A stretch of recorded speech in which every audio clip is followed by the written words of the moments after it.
Everyone's still losing their mind about GTA 6. It's overpriced, it's not gonna be as good as expected, it's woke, it's this, it's that, it's everything possible at this point. And I have to say, pretty good situation for my bank account, not even gonna lie, boys. But other than that, it is kind of wild to see everything that's happening. From the defenders of the price points and people glazing Rockstar like it's their job and they're being paid. Spoiler, no one's being paid. People are just doing that for some reason naturally. Yes, it's literally the situation where the prey walks into the jaws of the predator for some reason. Why do people do this? Don't know. I guess they're just stupid. But the situation is really wild at this point. We're back, and there's been so much stuff that's broken about this game that I want to talk about, because obviously GTA 6 being the biggest game ever is going to have a ripple effect on this industry. Things like its price tag deeply matter for other video games. Same thing goes for content within its Ultimate Edition, which we'll talk about. I wish this $10 price tag increase is going to ruin AAA, okay? They couldn't sell games previously, now they're gonna make it more expensive. Well, I think everyone here except the AAA industry can do the math. And we know how disastrous this choice is gonna be. Okay, would you really be willing to pay $90 for Dragon Age Railgun? Are you paying $80 or $90 for Exodus? Hell no! No one's doing that. The AAA industry has officially just kind of signed their, own end. Physical copies is a big part of this conversation. This is a powerhouse of a video game, and that's putting it lightly. So what it does, as we've seen with things like development timelines, will be replicated throughout the industry. And I want to talk about that broad impact. I also want to talk about what we've seen so far, what I've liked and not liked as much. So let's get into it, ladies and gentlemen. If you're new here and you're into what's going on with video games, you're in the right place. Get subscribed.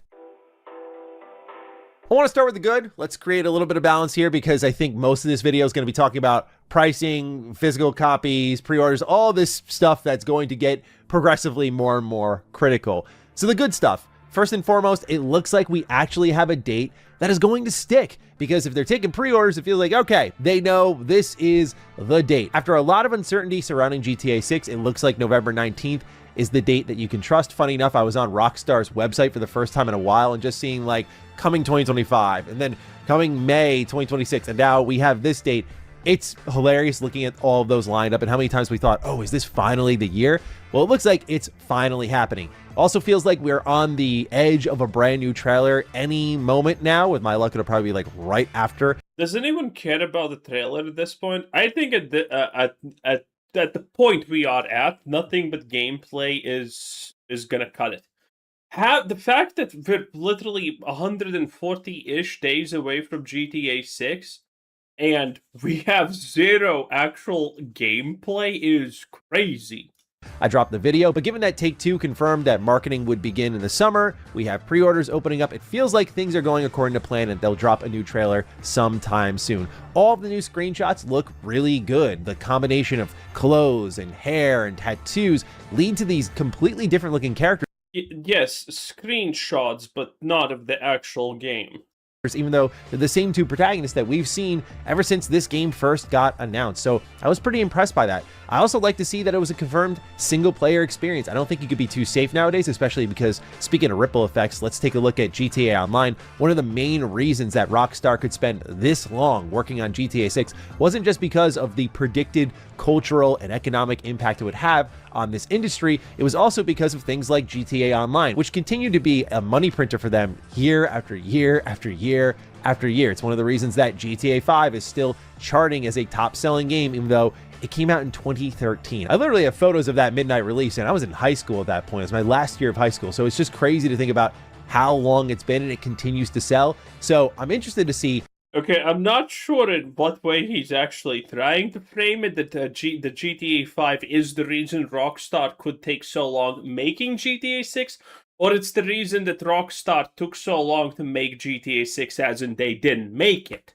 Because the reality is, if you did not know, GTA 6 has been delayed, not because Rockstar's literally making it for like 15 years or whatever now. No. the actual timeline for how long GTA 6 has been cooking is 7 years, if I'm not mistaken. I could be wrong. Maybe more, maybe less. Who knows? But the point is, because of the success of GTA 5 Online, they did not make GTA 6. You have this thing called GTA Online where you're literally making, what were the statistics? 10 million a day? 10 million a day in revenue? That's not pure profit. That's a lot of money. And also, that is almost all pure revenue because you're selling pixels online in an already existing thing through shortcuts.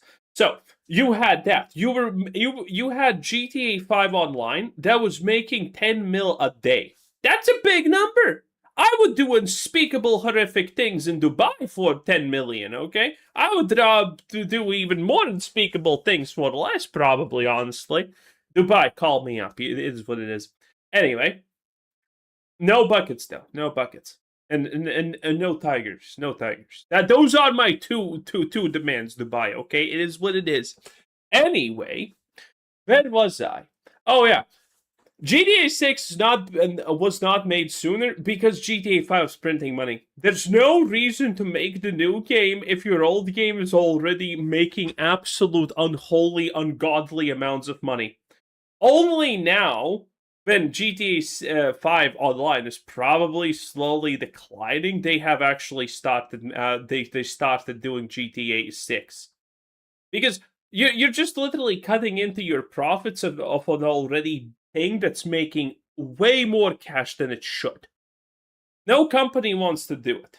What are they going to do with GTA Online? Are they going to rebuild a base? Some tough lessons with trying to build Red Dead Redemption Online, which seemed to have finally found its footing, but it didn't get there as easily as something like GTA Online, which has been relevant. This failed. Red Dead Redemption Online failed. It didn't find its footing. It was abandoned.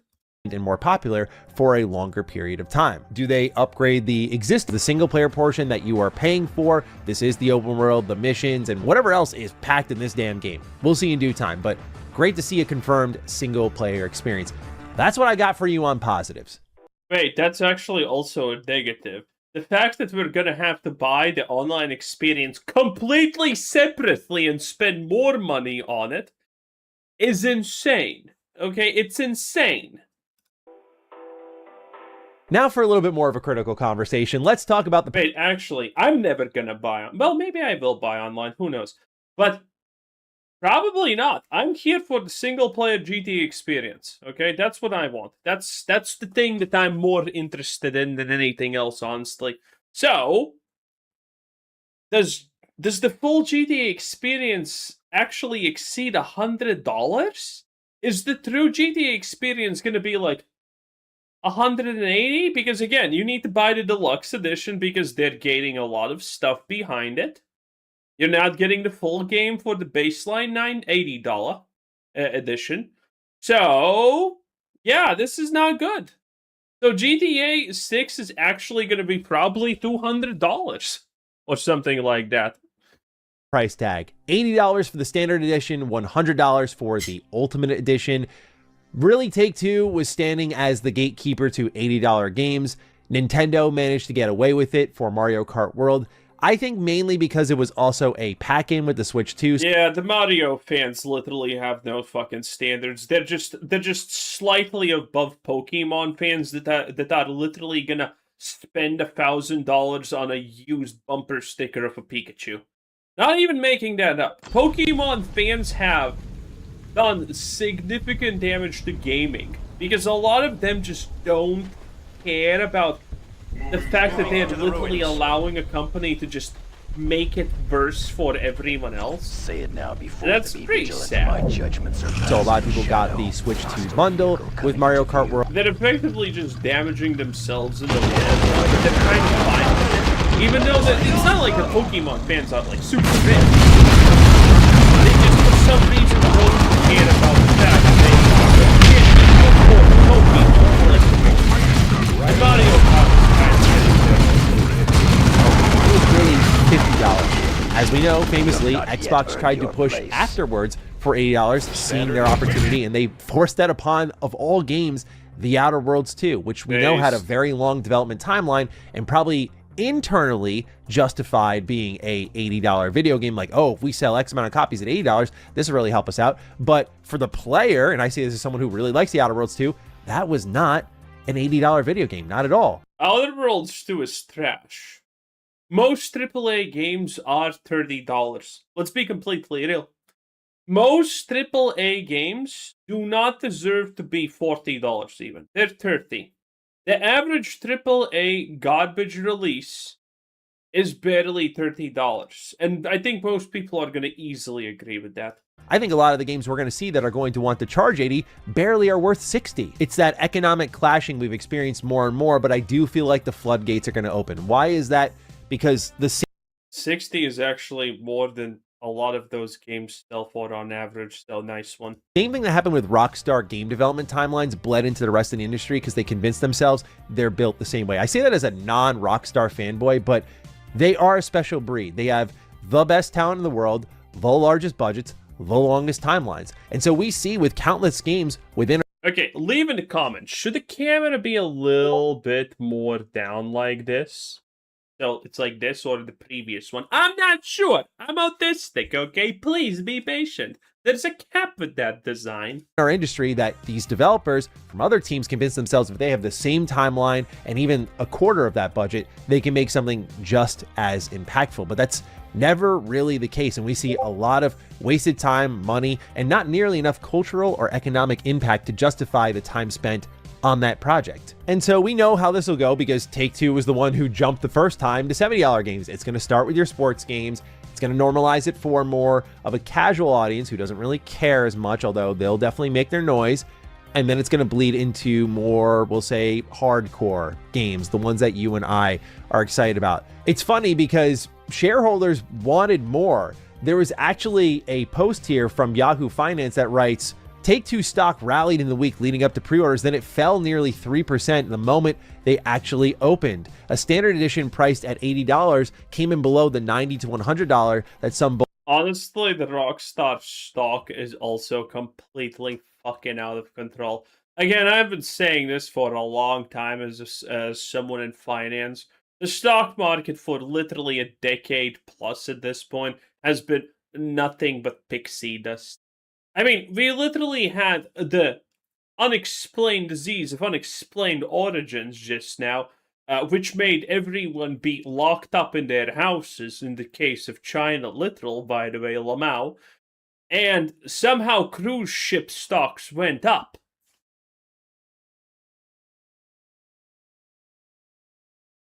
Yeah, I mean... This is just a part of the day. The fact that GTA is going to make more money for Rockstar in a single month than they have done in the past 20 years, they're not going to even think twice, okay? It's probably still not enough. And the fact that this is... I don't even know why it's not going up. Listen, it doesn't make sense. Most things don't make sense at this point. So, I mean, everything just goes up. That's kind of the rule. How fast? Don't know, but everything just has to go up. That's the basis here. Probably at some point when no one's looking at the Rockstar stock, it's gonna triple or something. Had hoped for, and short-term traders did what they almost always do when there's a confirmed catalyst. They took profits and left. Unconfirmed reports put the first day pre-orders as high as $39 million and $3 billion in revenue. Numbers neither Take-Two nor Rockstar has confirmed, but the stock fell anyway. So shareholders were definitely hoping for a $100 price tag. And this is something that even Matthew Ball, who made a whole breakdown of the games industry, and he now works at Xbox, he had predicted that GTA might be $100. So my concern isn't really GTA 6 being $80. I feel like if anyone has a chance of making it worthwhile, it would be Rockstar. However, it's the $100 that I really get my back up a bit on because it's what's included in that Ultimate Edition, which are stores that would exist in the world but are barred off unless you have the Ultimate Edition. The hair salon, the mod shop for your car, tattoo shop, special missions even. How this all scales in comparison to the broader game is a conversation worth waiting for, I believe. But even then, you have to ask yourself, is this okay what we're seeing now? And I gotta call it bullshit, dude. I get it's Rockstar. I get it's the buff. I get there's gonna be a ton of people who will line up in the comments down below and tell me to shut the hell up. But this sucks ass that you are gonna drop into the open world and be missing out unless you pony up for $20 more. And I think a lot of people see it for what it is. The real price of the game is $100. It's not like you're missing the entire main story or something like that. It's not like you need. Oh, I'm sure they're gonna find a way to make a quest or two locked behind this content. To burn the whole thing down because you can't access an in-game salon. Again, yeah. Please, Michael. I talked about this previously. The fact that Rockstar is willing to go this visibly fun and scummy in the first place to guarantee more profit means that they're not gonna be just fine with you not buying the deluxe edition. They're gonna figure out something in-game, a way to make you want to buy the deluxe edition.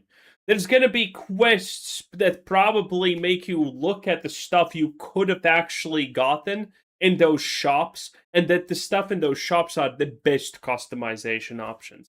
There's gonna be something. Giant red dot on the map, or every time you open up the map, for example, it gives you a warning that you have not bought the deluxe edition, so you can't use these shops. Have a nice day, or buy it. And there's gonna be something. I really don't see a world where Rockstar just accepts that you, poor fucking peasant. Now my thing. Oh my god, my forehead looks a giant. Holy, is this what bald people do? I'm not bald. Okay? I've been so from childhood. And if anyone says that's extra bald from childhood, no, just don't.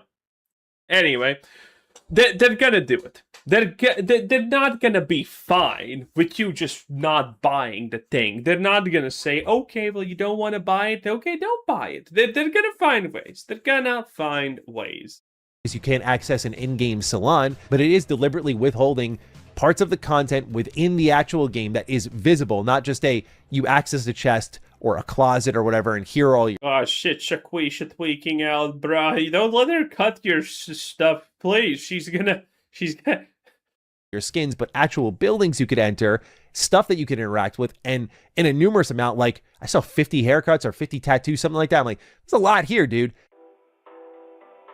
At the same time, and to keep a very balanced conversation here, this is also very typical Rockstar for a very, very long period of time. I'm talking back to Red Dead Redemption 1, where there was an exclusive gang hideout and outfit included with the PlayStation 3 version of this game. GTA 5 did a similar thing, including unique weapons, a unique blimp even. So this is run-of-the-mill for Rockstar. And a lot of this stuff just gets packed in with the later re-release, which I no doubt expect GTA 6 will do. I'm sure there will be a point where we get an exclusive, we'll say Xbox Helix or PS6 version, and that upgraded version will pack in all this DLC that you're paying extra for now. This is all based on the history of Rockstar, not saying it's okay, but definitely not stunning to see. Again, how it scales to the broader game does influence the conversation. If this game is as massive as we expect and you can enter a ton of buildings and this is just one of thousands, then it isn't the building thing confirmed, by the way, at this point? Actually might matter a whole lot less. There is that reality, which I'm trying to be fair in considering, because I know Rockstar, again, is a very different breed. But my concern at this moment in time is less about Rockstar, because I think hell or high water, this thing's going to sell like crazy for over a decade. That's just going to be what happens. It's really about the bad actors that follow suit, who convince themselves that they can get away with 80, 100. And I think the customer will always speak with their wallet and show that it's not worth it. But good. Any company that thinks it's worth $100 or $90 or whatever the hell, and it's fucking BioWare or Ubisoft, yeah, they deserve the bankruptcy statement. The industry internally is demanding that these prices go up because these development timelines and budgets cannot stabilize. And I always say, you got to target it in more intelligent ways because customers not ready to pay that much money unless it's a very specific product, something like a GTA 6. That kind of gets into a poll that IGN recently did. It's a bit anecdotal, and we'll get more into anecdotal information in just a little bit here, but they did a poll and it showed that 70% of voters within a 3,000 person vote said that they will be buying the Ultimate Edition for GTA 6. Oh, Jesus, that's bad. Maybe it was a black neighborhood. With 30% roughly buying the standard edition. But this is 3,000 people of what is likely... 3,000 people is a lot. Statistically speaking, that should speak for the majority. I actually need to do a poll. I wonder how it looks there. But again, 1,000 people is enough to vaguely get the statistics right. 3,000 is a lot more to get the statistics right. So, this is kind of worrisome information, honestly. Now, granted, again, I do think it's maybe there's some kind of loophole here. For example, the people asked this question were like IGN users or something like that. You know, people without consciousness, NPCs. So maybe they answered it like that. Who knows? 30 plus million. I mean, I can't even put a number on it, right? So this is just something that's interesting to observe from a more hardcore audience of people who would have accounts on IGN. With this anecdotal information, it's also led to... Teacher fucking said that was IGN. Okay, yeah. IGN NPCs. Who would have expected? God, I'm good at my job. What is very obvious milking of the GTA 6 cow. For example, I do think a vote here can give us some general information on where some might be leaning, but I don't think it speaks to all. But a lot of writers at certain websites will put their hands up and go, oh, well, it's just the data, right? So that gets into this affiliate conversation that was happening with IGN, where they used their affiliate link stats to show that GTA 6 on PS5 was pre-ordered 8 times more often than on Xbox. Now, this did prompt a response from Microsoft when speaking to Windows Central, which said this... Ooh. But, I mean, this does make sense because PlayStation... Well, it's currently in a better situation than Xbox, obviously. Plus, it actually has better tech than Xbox. Even though that tech is still not good enough to run GTA 6 allegedly at this point in 60 FPS in high resolution. It can only do 60 FPS in, what's it called? 4-man mode? A response from Microsoft when speaking to Windows Central, which said this doesn't represent pre-order data. We've had record pre-orders. People should wait for real data and not clicks on affiliate. Then you can just reveal your pre-orders, buddy, okay? And that's good.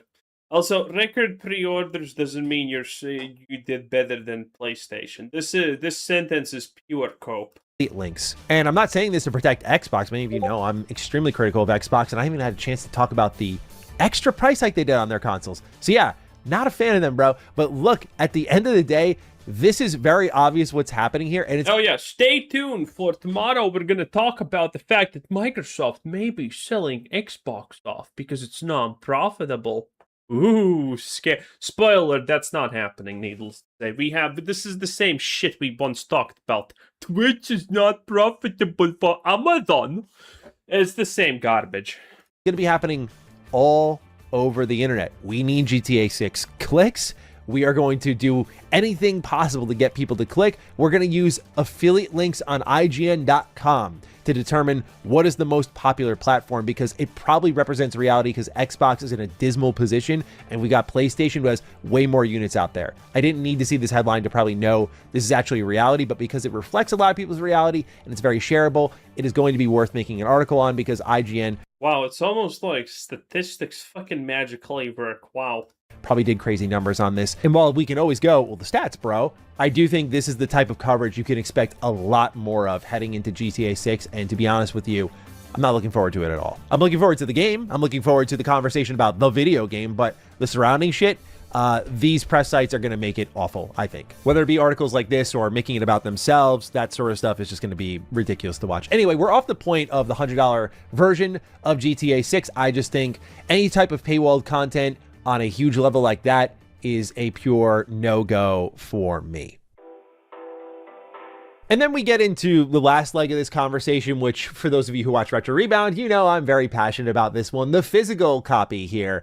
It is a code in the box. Now, there was a brief moment of hope where a lot of folks thought, oh my God, physical copy is going to come months after. I'll just wait. Well, it is going to come months after. Well, a year after or something like that.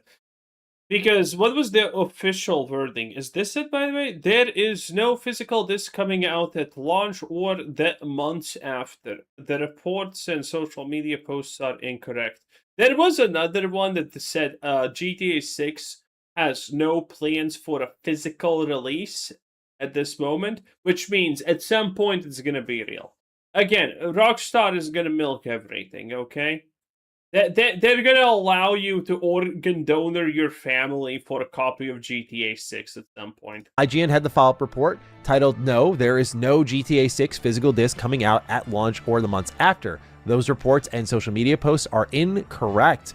This was the post that was gaining a lot of traction online. It was from Rockstar support saying that the pre-orders are currently for digital only, and you'll be able to acquire a physical copy during the following months. The Hollywood Reporter then confirmed, according to IGN, that the support email was a genuine response to Rockstar support, asking for a disc version of GTA 6, and that while the response was poorly worded, it did not announce any change in policy nor confirm a disc release was in the works. Whereas THR said a source with knowledge of Rockstar's GTA 6 launch strategy told it there are no plans for GTA 6 discs to be printed, not at launch and not months after. Why do they do this? Well, let's start with the obvious answer. Money, our favorite thing. I'm Mr. Krabs. I like money. Okay, so yeah, you don't have to spend money on the plastic. You save a little money, not printing the millions upon millions of discs that are required. There's also one other element to it. This will save you money. Number two is, I think, the conversation that less people are having, which is that, I don't know how else to word this, I think people would commit crimes to get their hands on this game early. And I feel like if you had this game... Oh, that's actually a good point. That's probably unironically true. ...fully on the disc, it would no doubt leak. Rockstar and Take-Two have had their go with leaks. It's gotten mighty litigious for them. They're extremely protective of this. I have no doubt in my mind they have thought about people will raid trucks that are carrying this. People will probably kill each other to get their hands on a absolutely based physical copy of this game if it means that they can play it early. Like, I know it sounds extreme, but this game is going to bring out, if it's truly going to be the biggest game in the world, and we saw how Hollow Knight Silksong, another massive game, by the way, but not to GTA 6 standards, but Hollow Knight crashed digital storefronts. What do you think GTA 6 is going to bring out of people? I actually talked about this before, but I don't think there's a world where Xbox, PlayStation, or any platform is able to actually run GTA when it launches. There's no way, okay? I think it's going to be worse because that was with more like hardcore gamers. Now we're getting to... If GTA 6 single-player edition requires any form of online connectivity, which it does, we already know this, there's no way it's gonna launch, right? It's not gonna work for the majority of the player base. I'm pretty sure there's no infrastructure that can actually accommodate like 50 million people at once logging in. Just everybody's gonna... The internet doesn't count, by the way, obviously. Want one. So I think just a worldwide unlock time, digital only, makes a lot of sense from Rockstar and Take-Two's position and serves their interests best. Less to do with crime here, but I think their best interest here is that it eliminates a real chance of leaks happening outside of people who already have access to the game. Take-Two has previously said that they find reviews very valuable. I've gone on record as saying I'd be surprised if they do review codes for this game, because the question really is why? The suspense... Yeah, there's no point. Honestly, marketing doesn't even make sense unless they're gonna try and do some even more viral stuff, because let's be real, okay? GTA 6 releases a trailer. How many views does it get? Literally tens of millions in a matter of hours. They don't need marketing. We're not gonna see traditional marketing. Now, granted, we could see traditional marketing in a non-gaming sense, as in literal posters around cities and things like that. That may be actually a thing. But other than that, like, the marketing for GTA 6 is also going to be kind of a special event, I assume. Now, this is speculation. I'm not a marketing guy, but it just doesn't feel like normal marketing is remotely useful for GTA 6. Either they're going to treat GTA 6 marketing as like a real-life Rockstar level event. Rockstar as in, Rockstar's not the company. Or they're gonna try and do some viral BSery. Okay? Those are the two things that they're gonna do. I don't think it's gonna be just, you know, you opening Facebook and getting an ad, hey, buy GTA 6. No, I don't think that's gonna happen. In the wonder. Anyway, I guess that's pretty much it. It is what it is. Look at that. That's Don't Start Together. Great game. And that was Mr. Manny. 10 out of 10. Have a nice day. Like the video. Do it right now. It takes less than a second. I greatly appreciate it. Thank you for everyone who does it. Like it right now. It takes less than a second. Have a nice day. Bye.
Come on, boy! No way was gonna shoot them!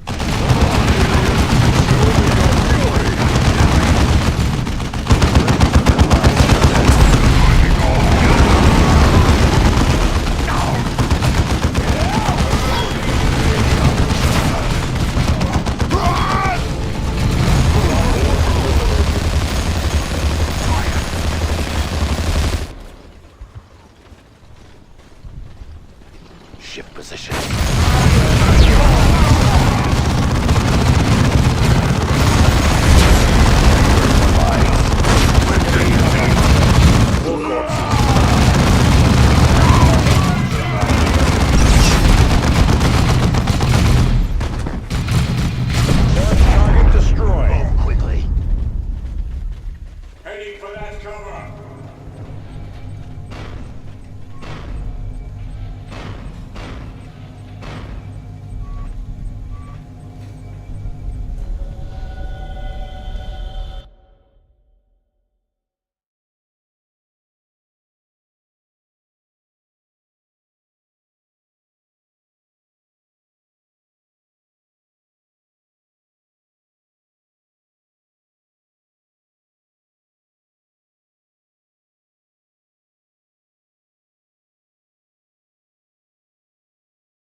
boss! Come on, aliens! Show me your fury!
AAA gaming has been nothing short of a dumpster fire in the last 10 years.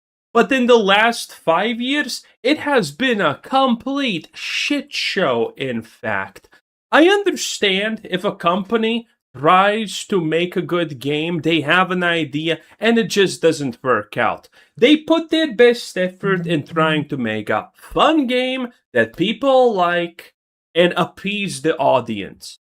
But it just did not work out. That's acceptable. If you fail because of that, I honestly forgive you. I don't think that's a problem. Needless to say, there's probably going to be consequences to that, but a world with consequences is a good world in my opinion.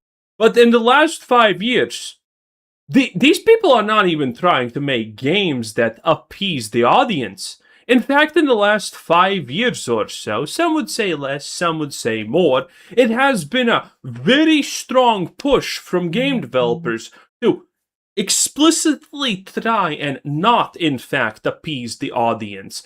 A lot of these companies are, in fact, doing the exact opposite of appeasement. They're trying to piss off their audience. They're constantly saying, this game is not for you, men. This game is not for this type of audience.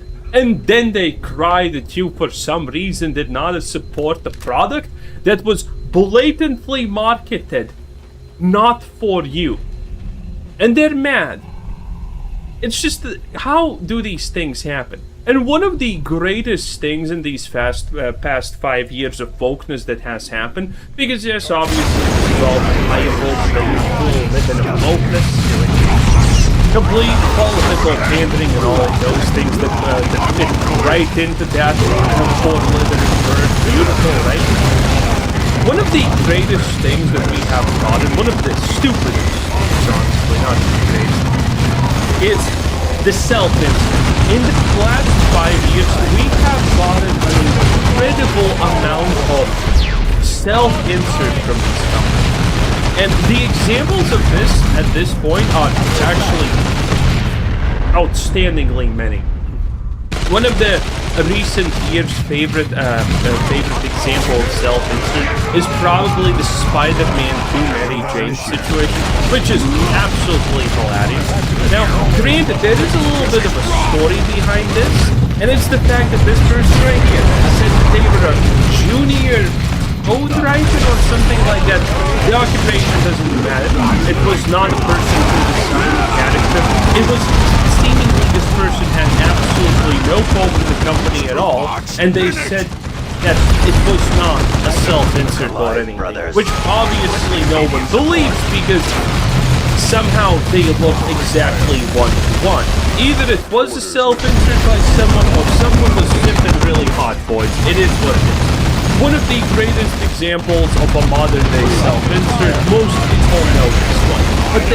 But the examples don't stop here. Oh, and by the way, the funniest part is Mary Jane looked completely different in the previous game, and now she looks like this because of a car crash that happened between games. Yes. So, yeah, something fishy is definitely going on here. What exactly it is, no one knows. But it is funny. The real deal behind all of these self-inserts, though, is a little bit more fun. Some of you may actually not know this, but this is gaining more traction as always. And it's obviously a 4chan post. It's somehow always a 4chan post at the end of the day. And this one is a great one. LEGO did a study when they created the LEGO Friends line for girls, where they discovered that when a boy plays with a toy of a character, he tries to become that character. The moment I read this, honestly, it kind of clicked in my mind. I instantaneously thought, yeah, I do that. I do that as an adult even. Wow. Anyway, and when a girl does the same thing, she tries to make the character become her. And this also instantaneously clicked to me because this is what my cousins did. I have a lot of female cousins, by the way. And I have a reasonably good memory, so I actually remember some of them playing with their Barbies and toys and whatnot. And yeah, this actually tracks. This actually tracks completely perfectly, in fact. So if you give a boy a Batman toy, he's gonna want to know everything there is to know about Batman, and he'll try to think and talk like Batman. Relatable. When he plays with the toy, the little girl, on the other hand, is gonna make Batman go shopping, bake cookies, and go to the prom. That's not to say there aren't exceptions. Refer to the meme, you know, we all know the meme, except those who don't. And you will understand one day. That's not to say there aren't any exceptions on both sides, but that's the data. That's the data that allowed LEGO to finally get a foothold on the girls' market after decades of failed attempts. So this is not exactly what you would call scientifically proved data. It's something even more valuable and accurate and truthful because this is money. This is money speaking. This was something that was conducted in order to make money, and it made money. So this is absolutely 150 billion% more truthful, more real than any scientific study ever made. And it matters a whole lot more because of it. And this thing is kind of just constantly understandable when you look at the state of gaming and everything that honestly is happening. Insomniac leaks suggest Ratchet & Clank Rift Apart was a financial flop. Surprise, surprise. The other thing, however, is Sam Marge, you're gonna understand the name, credits was never given, which is essentially damning considering how hard she fought to make sure Rivet wasn't overly sexualized, even criticizing that the character once had large breasts and makeup. And here is the person that we're speaking about. Again, it's always some kind of activist writer. It's always some kind of woke person. This was, by the way, before flags were a thing in the bio, I'm pretty sure. At one point, my CD yelled at me in front of the whole office because I kept saying Lombax Duddies. Every very loud at the office, whenever anyone could bring up Rivet's design and make people uncomfortable. You know what made me uncomfortable, blah blah blah. Anyway, thanks in large part to blah blah blah. Rivet got jacked as hell, and as we yeeted, yeah. So, again, it's activism. It's activism. I missed out a couple of words, but honestly, you should be able to understand what's happening. As you see, it's accurate. This version, by the way, should have absolutely no impact on the design of the characters because they write the story over them. But here you go, they did. So a lot of tips is responsible for a lot of damage in the industry. Then you have things like this. This was the casting director for Avatar, and needless to say, everyone in Avatar Season 2 is pretty upset with a bunch of choices here, needless to say. God damn! Yeah, not good. Not great. Here's a literal compilation of things, by the way, that are literal self-inserts. Remember when they made Velma black? I do. I have videos on that. Velma was a great show. Okay, listen. Velma was the best show. My brain melted, reassembled itself, melted again, and I'm still probably suffering the consequences. It was great, and it had 2 seasons, or 3 seasons? Anyway, I wish there was another. Okay, self-insert, 100% self-insert. This is not even the best example. In other pictures, you can blatantly know. She, by the way, admitted it's a self-insert. This is also someone who reimagined Starfire. Yes, that is supposed to be Starfire right there. After raiding at least 2 bakeries. This is a self-insert. This comment right here is saying that this is supposed to be a cosplay, but this is April O'Neil from the... When I was a kid, she was so hot, and now it's gone. It's gone, boys. This is an example of what happened with The Witcher 3 Wild Hunt. Again, people putting self-inserts in the game is technically nothing exactly new, but there's a certain group of people, for some reason, who really, really enjoy doing it a lot more than others. They pretty much feel that it's their job to do so. It's pretty disgusting.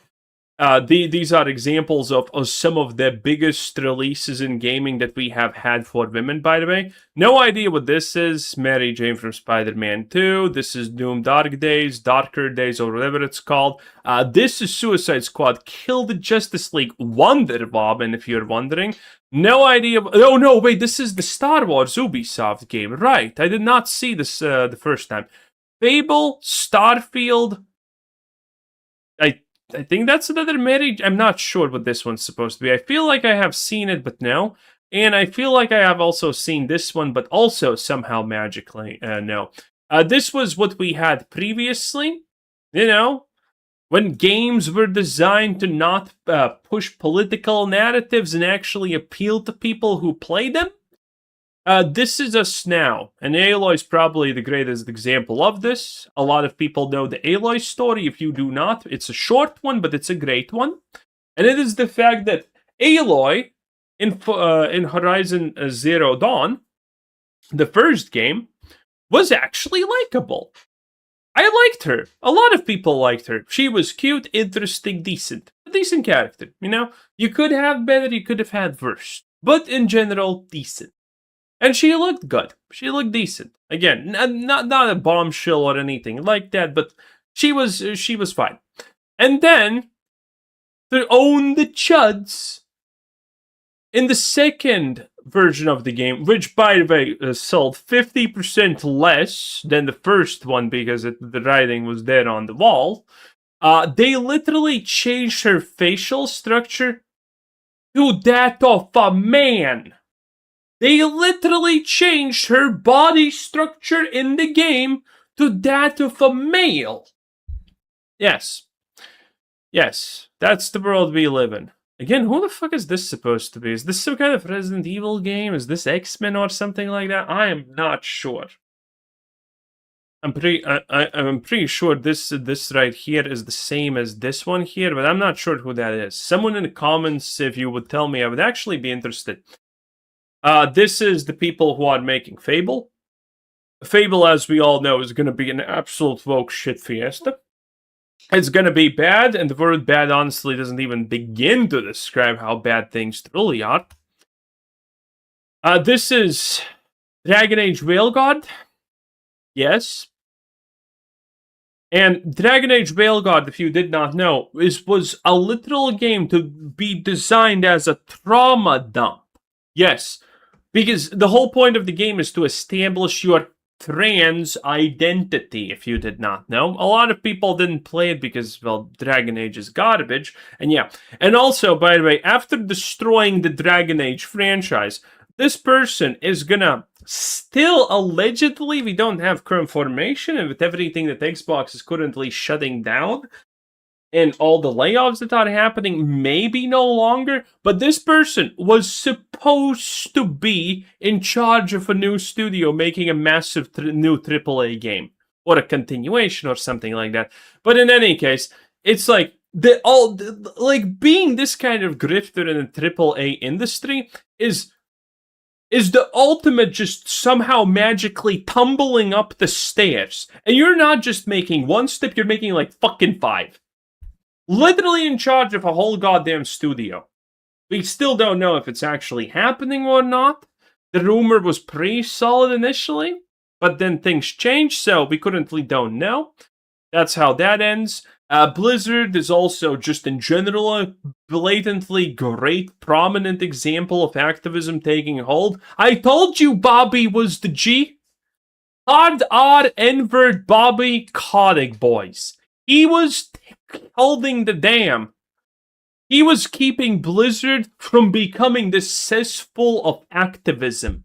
I mean, just look at World of Warcraft. Look, I literally made a 35-minute video talking about the current state of World of Warcraft, the raiding, the lore, the everything. If you wanna go watch it, just write World of Warcraft. It's gonna be the newest video in the search bar in my YouTube channel. I'm not gonna dwell on it too much here, but yeah, World of Warcraft has, just to summarize it up a little bit, World of Warcraft has effectively decided to abandon the audience that made it once great, famous, and the biggest game in the world. And they decided to abandon this audience for the Zoomer audience that doesn't care about the game, and the woman audience. And the woman audience, when you actually listen to what they want in World of Warcraft, is effectively just a slightly different summarization of this 4chan post, but it still holds effectively true.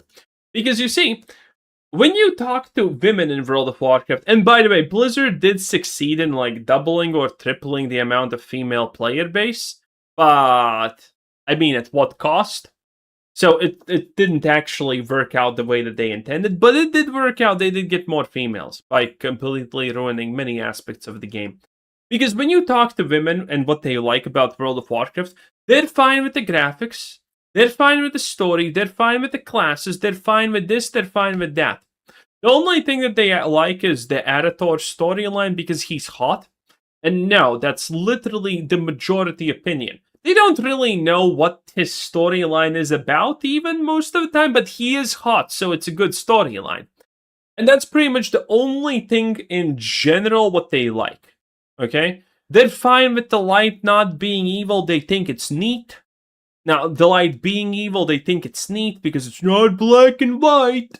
And, you know, effectively, the summarization is women don't actually give a shit about the lore, what's happening. They're fine with it because their priorities are literally elsewhere. Housing decorations, and transmogging. That's where the priorities are. But yeah, they don't care. So World of Warcraft changed their lore, changed their story, changed their everything in the name of a player base that literally does not care and is not afraid to tell you that they don't care about it. Because the women player are fine with the lore being like it is, or actually becoming like original World of Warcraft Classic, Burning Crusade, or Lich King. They don't really care too much between the two. All they care about is the fact that the customization options stay the same and whatnot. Okay? That's what they care. They don't actually want this lore in general even. They're just not actively against it. That's what Blizzard switched out their consumer base of men for, by the way. Great stuff, obviously. Yeah, the situation is pretty bad and sad. AAA gaming is an absolute S show at the end of the day. Thanks for watching. Have a nice day. Like the video, and bye-bye.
50 years.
War.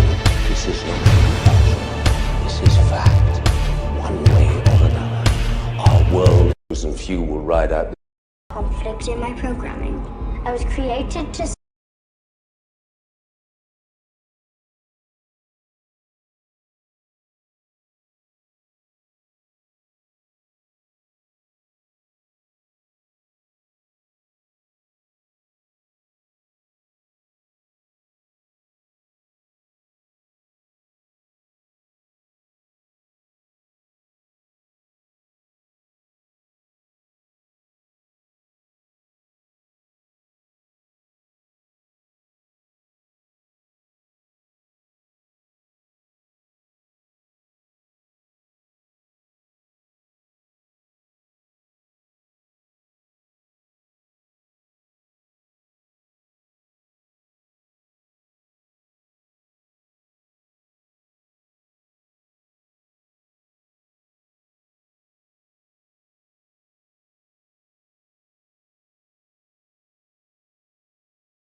So 1. I kidnap Rhea Ripley.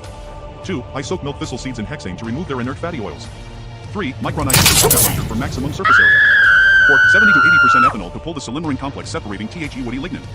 5. I add phosphatidylcholine lecithin to make the silymarin more bioavailable. 6. We have now made the silicon 10x to 15x more bioavailable. 7. I pass the liquid through silica gel to separate the flavonolignins from resins and waxes. And then I inject Rhea Ripley in the neck with a big metal syringe and just jam it in there, and she's detoxified from years of steroid abuse and will have a healthy liver? No.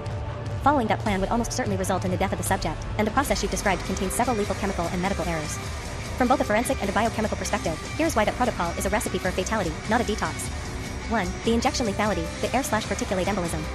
Injecting a crude, homemade herbal extract, especially one involving lecithin, fats, and plant particles, directly into the neck, the carotid artery or jugular vein, is a day one medical disaster. Particulate matter, even after silica gel filtration, microscopic plant fibers or undissolved resins will remain. Injected into the bloodstream, these act like massive, uncontrollable hematoma. 2. The salt moved using a rotary evaporator directly into a vein causes hemolysis, the literal exploding of red blood cells that an overdose of silymarin can reverse. Continue being nasty little mushers. Continue being nasty little mushers.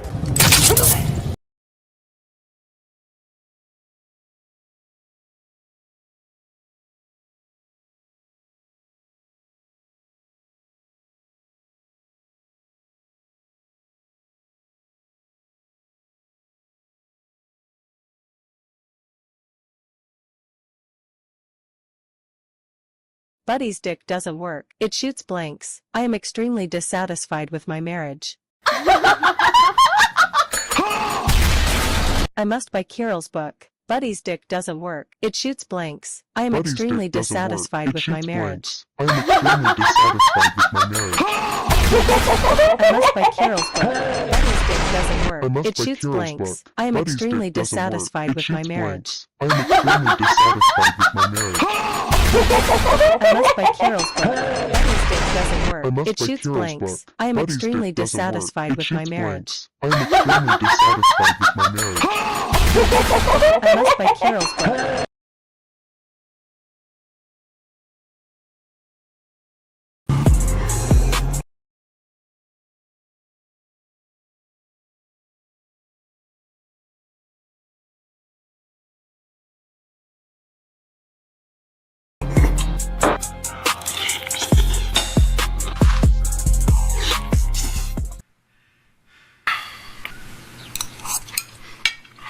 Skylar, what in the actual fuck is this? That is veggie bacon, darling. Believe it or not, 0 cholesterol, and you won't even taste the difference. Sky, baby. I'm not gonna eat this shit. Veggie bacon doesn't have enough protein in it, nor does it taste remotely edible. So I won't be hitting my macros, and I'll be miserable too. I need real protein from real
Men, beware of your wife's single friends. Men, listen up. Your wife's single friends, they will sabotage your marriage if you let it. They sneak in, they whisper, and they poison. Before you know it, your marriage is breaking down. And you think I'm exaggerating and I'm doing this for likes? No, here are some facts. Studies show that divorce spreads like a virus through social networks. If a friend gets divorced, your odds of divorcing jump up to 75%. Let me repeat, your odds of divorcing jump 75% if her bestie gets divorced. Drill this into your brain. Single women are keeping women single. Peer influence is real. She will prioritize her bestie's feelings over yours, especially if her crew is full of divorcees. They're not healing. They're recruiting. Girl, you deserve better. Girl, oh my gosh, I can't believe he said that to you. Oh my goodness, he is so controlling. Sound familiar? Friends, divorces make divorce seem normal and less stigmatized. Divorcees get together, pulling each other down. They don't care about your kids, your mortgage, or your future. They want her single, swiping, and miserable with them. Protect your marriage, my dudes. Vet those friends ASAP. If her friends is single and salty, red flags. Cut them off or watch your wife join the divorce club. Divorce is contagious, so protect what is yours. The only way this relationship has any chance at surviving is if you start to be honest. You would have already left. You didn't have hope. So that tells me you want this to work somehow. The only way that can ever happen is you being respectful, vulnerable, honest. You want it. This relationship doesn't work. Is that hard? Absolutely. Welcome to the fourth.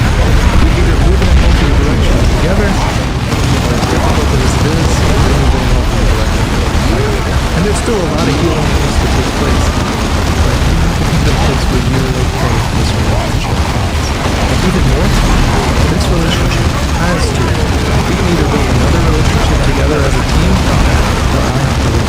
But either way, this relationship, with all its toxicity is gone. I will no longer tolerate either of us showing up in destructive ways that hurt each other. I will no longer shove my feelings down because I know now they only come back out in other destructive ways. I will no longer make excuses for either of us. We're both either going to do better, or I'm going to do better. I will not have a relationship where someone constantly criticizes me, makes fun of me, invalidates or dismisses my feelings, or just plain ignores how I feel like. It's just not going to happen. I'm going to start being respectfully vulnerable and honest about my feelings and needs. I'm going to put distance between people in my life who punish me.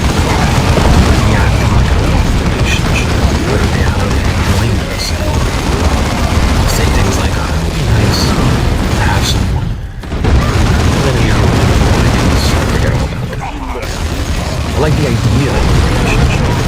I like the parts. Instagram version. Then someone texts too much. I don't know who I am. Being simply quiet, no explanations, no compromises, no what's wrong when nothing's wrong, you know. I don't miss dating. I miss potential, you know. I like knowing I could fall in love without actually doing it, you know. So yeah, I talk about wanting a relationship like it's a future project, not urgent, you know, there's no deadline. Just a vague general dream, you know. If I'm single, relaxed, and unbothered, it's not loneliness. Okay, I'm not avoiding love. I'm just very comfortable being alone after years of practice. Dating nowadays is so weird. Everybody's dating for help, dating to finesse somebody. Don't nobody actually like them for them. They just see an opportunity.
bacon.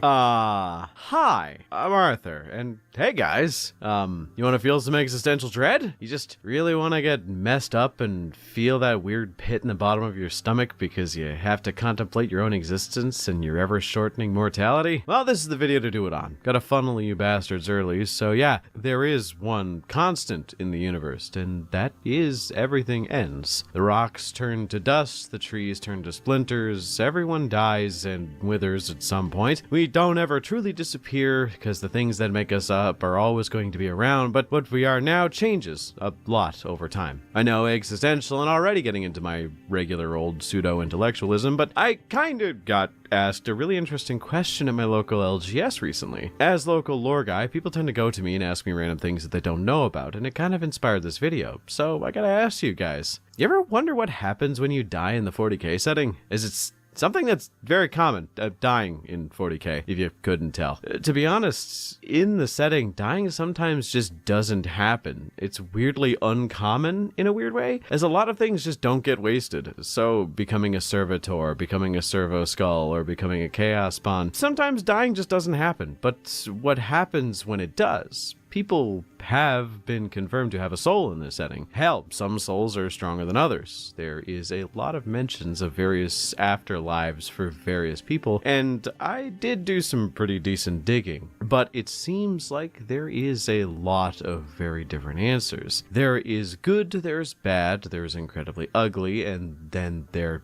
is being a Nurgle worshipper and dying, which does not lead to anything good, but we'll get there. I kind of want to cover how death and dying works in 40k, but in order to do that, I kind of got to cover what dying was like before things kind of went to shit. It'll make sense what I mean by that in a second, but did you know that chaos kind of ruined dying? Yeah, it gets complicated, but before we hop into it, I just want to say, if you liked the video, make sure to like the video. Subscribe if you like me and you like these videos. Leave a comment to tell me how stupid I am, and let's jump into the pit. To get it out of the way, your psychic essence is basically your soul. All living things that aren't artificial are made up of that kind of essence. Think of it as a living manifestation of your will, power, and desire. The stronger your will, the stronger your soul. Some people have a connection to the warp, which allows them to harness the power of it more. This is what we call a psyker. They are strong souls who are able to pull more psychic essence out of the warp, which is dangerous because the warp is literally a collective of floating soul material that makes up a bunch of people. From how I understand the text that I've read, the warp isn't really a specific location. It's more of a mirror reality where spiritual energy goes that overlays our own. Emotions, psychic energy, and desires manifest if they are strong enough in there. So when people die, plainly speaking, they go there. Their souls are swept up into the warp, as that is where this energy is released. Now, depending on the time period, that is either horrible or... See, the problem is basically the concept. Get out of the see, whenever a chemical reaction happens,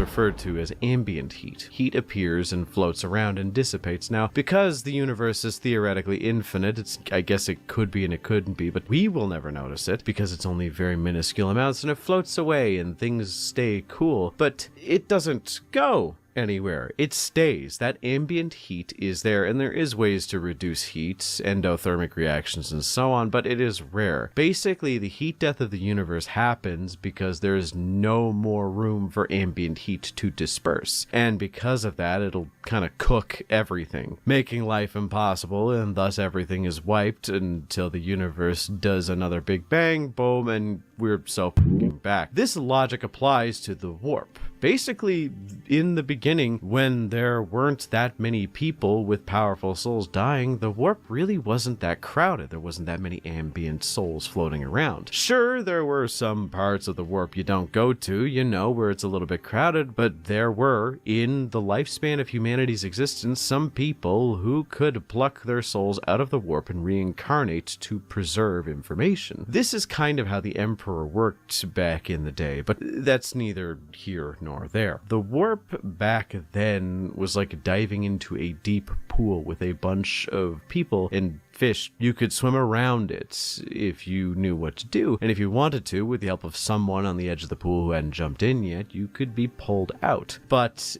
if you didn't, you would sink to the bottom and basically just be a part of the ambient scenery, eventually being eroded away into the water. The Eldar were basically immortal because of this. Unless a god consumed them or their spirits were destroyed, they would just revive indefinitely and live pretty chill lives because of it. Most entities that died could come back, and, you know, although the ability to bring people back was, you know, uncommon, it did happen. But, you know, that heat death of the universe thing I mentioned? Yeah, the spirit death of the warp kind of happened. Well, the funny thing about death and dying is, you can never really make it go the other way. You can't reduce it permanently in one direction, and people just keep dying. There is no way to decrease the amount of people who have died overall anymore. And now imagine this same pool, but it is so filled with people that you can barely see the water anymore, and all of them are fighting and grabbing onto each other to try and get out. The walls on the side of the pool are so high now that it's impossible for them to reach out unless a very specific set of conditions are met. If you fall into this pool, they will grab onto you for a moment's gasp at trying to get out. And if they grab onto you, you get pulled down to the bottom, where you will start doing the same. Think crabs in a bucket kind of way. This is kind of what the warp became. It became so full of ambient psychic energy after a time that revival and resurrection became impossible, because opening up a portal to the warp to pull a soul out meant that you were basically allowing people who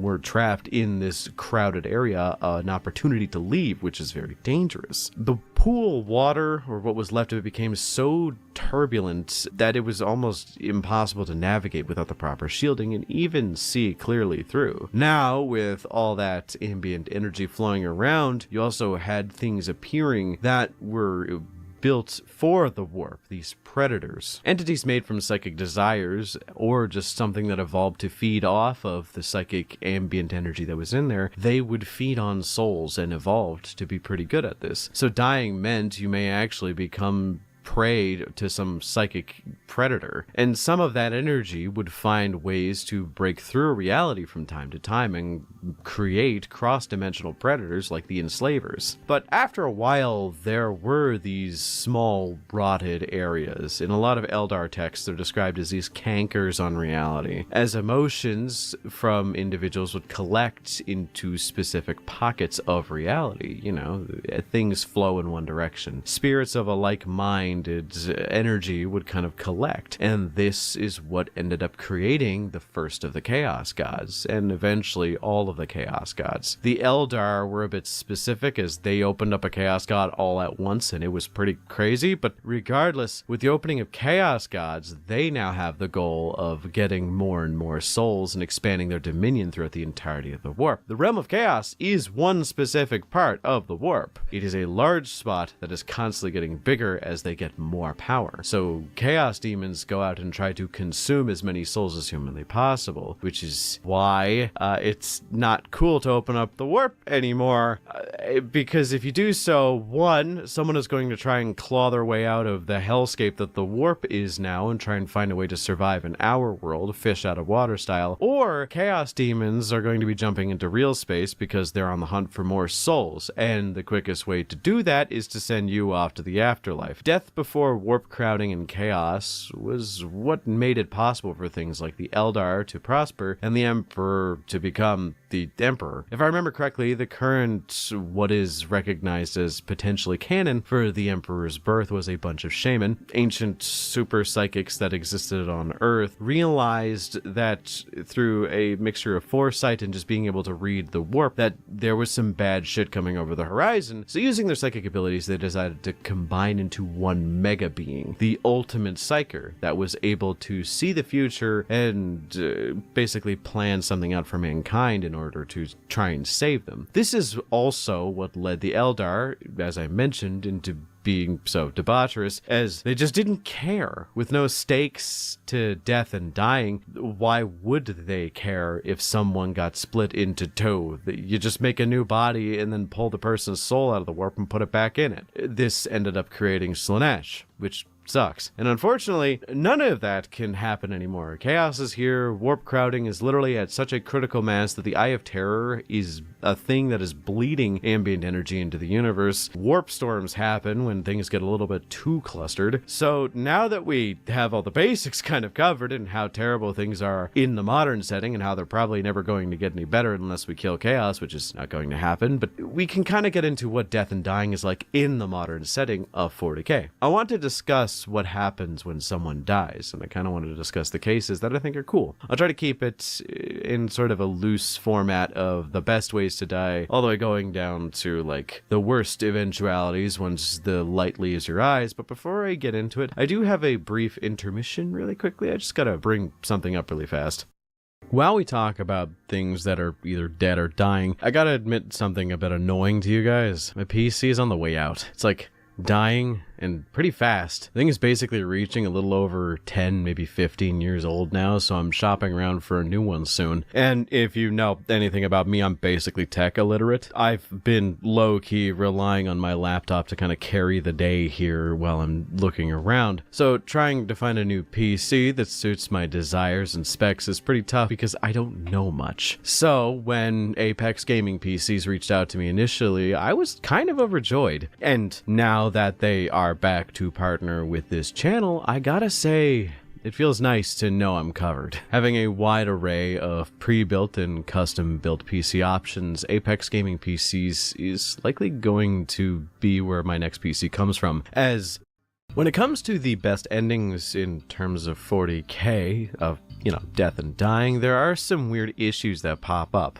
One's based around subjectivity. Like, for me, the worst fate imaginable would be something akin to succumbing to Nurgle's Rod after being sick for God knows how long and then turning into a plague bear with super OCD for all eternity. But to the followers of Nurgle, that's just kind of par for the course. So when I state what is the best afterlife for each individual faction, as well as the worst, it's my own opinion, not the opinion of the people in that faction, because like most people in this setting, they kind of enjoy their god-specific afterlife some of the time. Okay, the Eldar don't, but I guess, beggars can't be choosers and all that, har har har. I think if I were to quantify the best afterlives, I would probably have to say it's just like people who get what they wanted and their wants are very, very conservative, I guess. There's like 3 or 4 factions that I think kind of get the good ending when they pass on, and that's Orcs, the Leagues of Votann, Corn Demons and Cultists, I guess. Listen, the short list of getting what you want when you die is pretty short, but I think those 3 are like the best examples. I guess the Tau count too, but we will get there. Orcs probably get the best ending of all, because orcs probably have their own afterlife that is as simple as their own existence. I'm surprised there isn't really any mention of an orky heaven in the warp, or at least an orc section of the warp, as it's kind of weird because orcs have pretty powerful souls off rib, just they are creatures of almost pure psychic energy. With that in mind, they have created some pretty powerful gods, and these gods have likely made it so that there is an orky heaven of some sort awaiting for them, and I can literally just assume it's just brainlet Valhalla, where they are basically just full sprint into a fight with a bunch of orcs that never tire and never died forever. They are also likely the reason why orc psychers have so much energy to pull from. It's pretty neat. The Leagues of Votann have probably the second best afterlife, mainly because, again, they're pretty conservative with what they want. They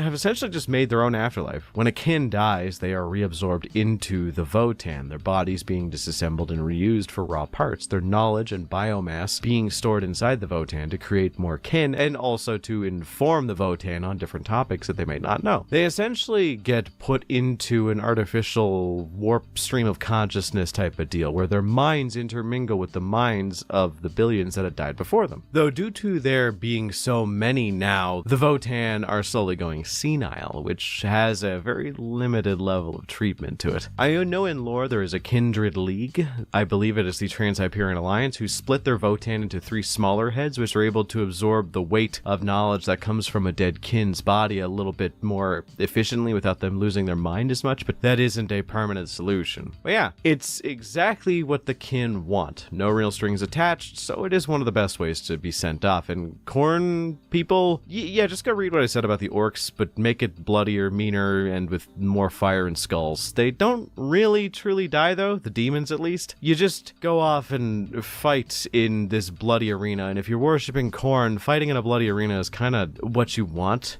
Yeah, you just like close your eyes, die on the battlefield, wake up back in some other battlefield in the middle of the warp, and it's just business as usual, I guess. The Tau, well, their souls are so weak that they really don't impact the warp, so they likely don't get swept up in it as much, and it is confirmed that there is a minor warp entity that is created involving the greater good, kind of like a minor warp demigod. It was basically the creation of the more psychically inclined races that believed in the greater good as a concept, and also worshipped it as a god. There are some Tau that took that personally, I will admit, but I doubt they afterlife, so they just kind of just strike at neutral and go off into nothingness, I guess. So those are kind of the best fates, or at least the most understandably positive ones. It's weird, but in general, the more neutral-leaning fates are usually just something like you die, or are an energy that is also a nutritional source for some other larger creature that you're not going to really notice it anyway. Like, for most of humanity, worshipping the Emperor doesn't really keep you from being absorbed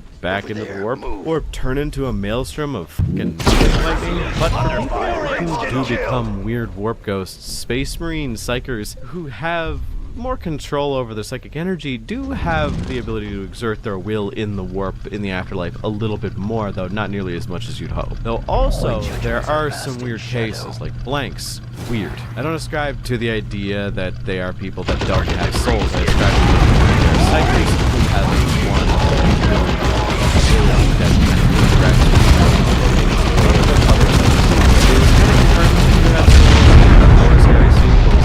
short stories that were released. I believe it was called The Voice, and there was a Sister of Silence who went back in time and sold in order to carry a message to her younger self, who was then killed by her spirit because they don't want to listen to whatever some sister in the future has to say when the seller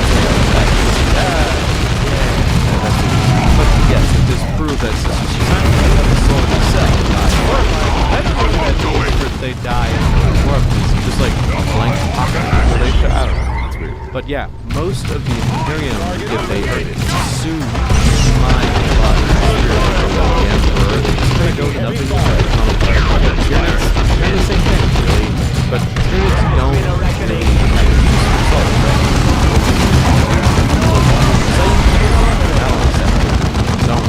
So, Nothrop gets these souls, weird spot as TNAs, mostly from Eldar.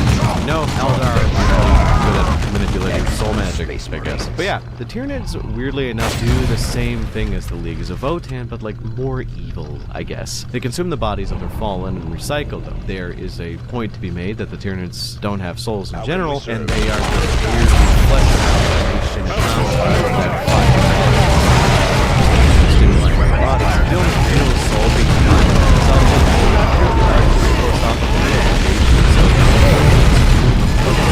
I'm here to discuss those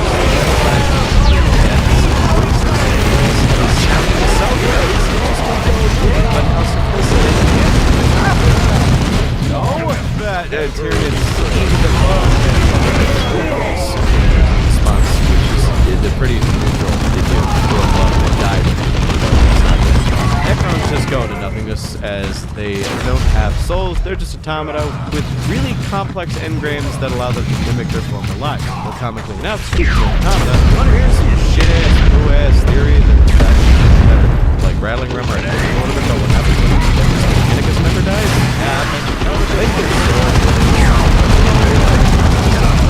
No joke.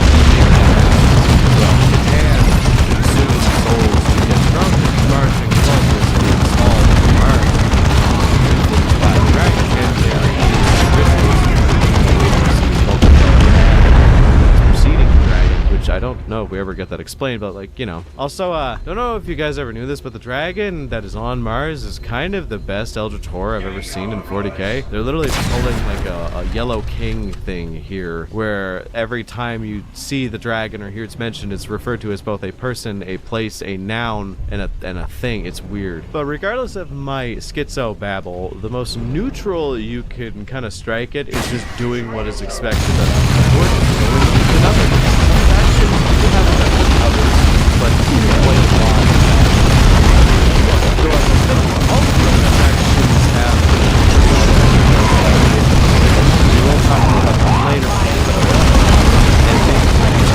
which is if they die, the soul gets put in the spirit stone. But they can also claim what infinity circuit, and then there's big jumps in their life. They for all time, unless they get destroyed or come back as a reconstruct. Kind of the same ship Harlequins who just die, just get put in the funny mask, I guess, and they are then taken care of by the laughing god or some shit. Drakari, yeah, they just don't die, so there really isn't an artificial afterlife for them. There is just a really shitty ever existence that kind of propagates them forward. Like, they just have the ability to resurrect from this Dark Eldar.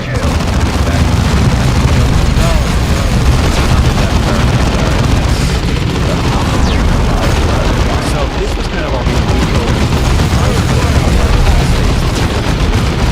setting. Now we're going to cover the worst ones that you could possibly have, and you might notice that we haven't touched any of the Chaos factions yet. Oh gee, I wonder why that is. So sit down and let's talk about how bad it is to be a Chaos cultist separate.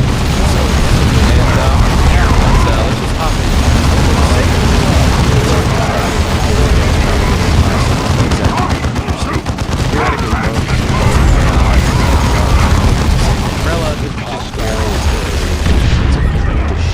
In general, if you were in Chaos, there is basically two little switches that get flicked. Number one, your soul is now forfeit to the Chaos God or gods of your choosing. And two, if you displease them, they can usually take your soul without much worry, living or not. What happens if, while on the battlefield, you die and you are branded with the mark of chaos? Wagon boys! It really depends. As I said earlier, if you die under the surface of corn, at worst, you just become a skull. For armored assault. Skull Here it comes. To fight Get out of the forever way. in his glory and sight. If you ever see a Hellraiser movie before, it's a lot like that.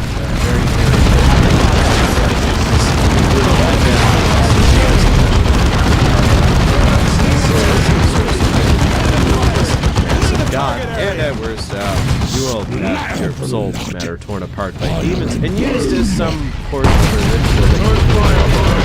Man, it is pretty rough, I can add. They got it by the stomach bug, but hey, the price we pay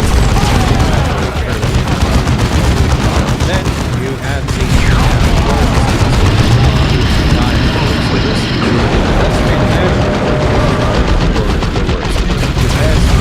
discipline to get reborn for no reason into the best life you possibly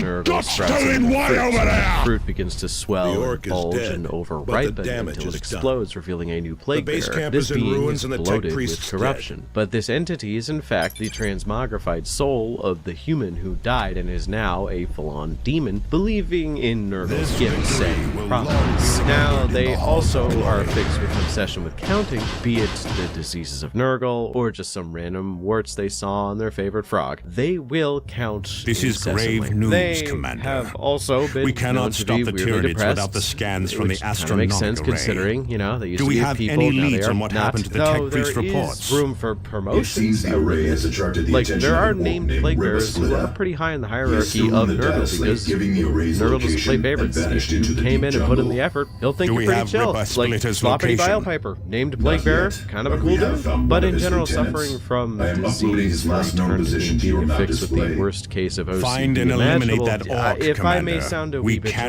dramatic, let him sounds like escape. my specific brand of hell. But whatever, man. If you think that sounds great, okay, Asmongold, chill the fuck out, but like, whatever. I mean, there is also the option where you die and your soul is used to create new brews of horrible disease, and you can't really ever be put out of your misery. But, you know, most people don't want to talk about that part of Nurgle worship. It's all just high fives and gross hand jobs, but you know what's worse than worshipping Nurgle and then dying in service to them? Chaos Undivided. Imagine all the punishments I just mentioned, but all at once. As someone who worships Chaos Undivided, every slight on a god, every time you pray a little too much to one or too little to another, those get tallied, and when the rent is due, you will pay. When you die, your soul is likely torn apart. And I don't know about you, but yeah, it doesn't sound pleasant. Now, one of my favorite explanations here is, yeah, having your soul torn apart into nothingness, it's going to hurt a lot, but it's not going to hurt for that long because you're just going to disappear into that nothingness. Saying it's not going to hurt for long basically just means you're going to get to say ouch once, which, nah, I don't want my last moments to be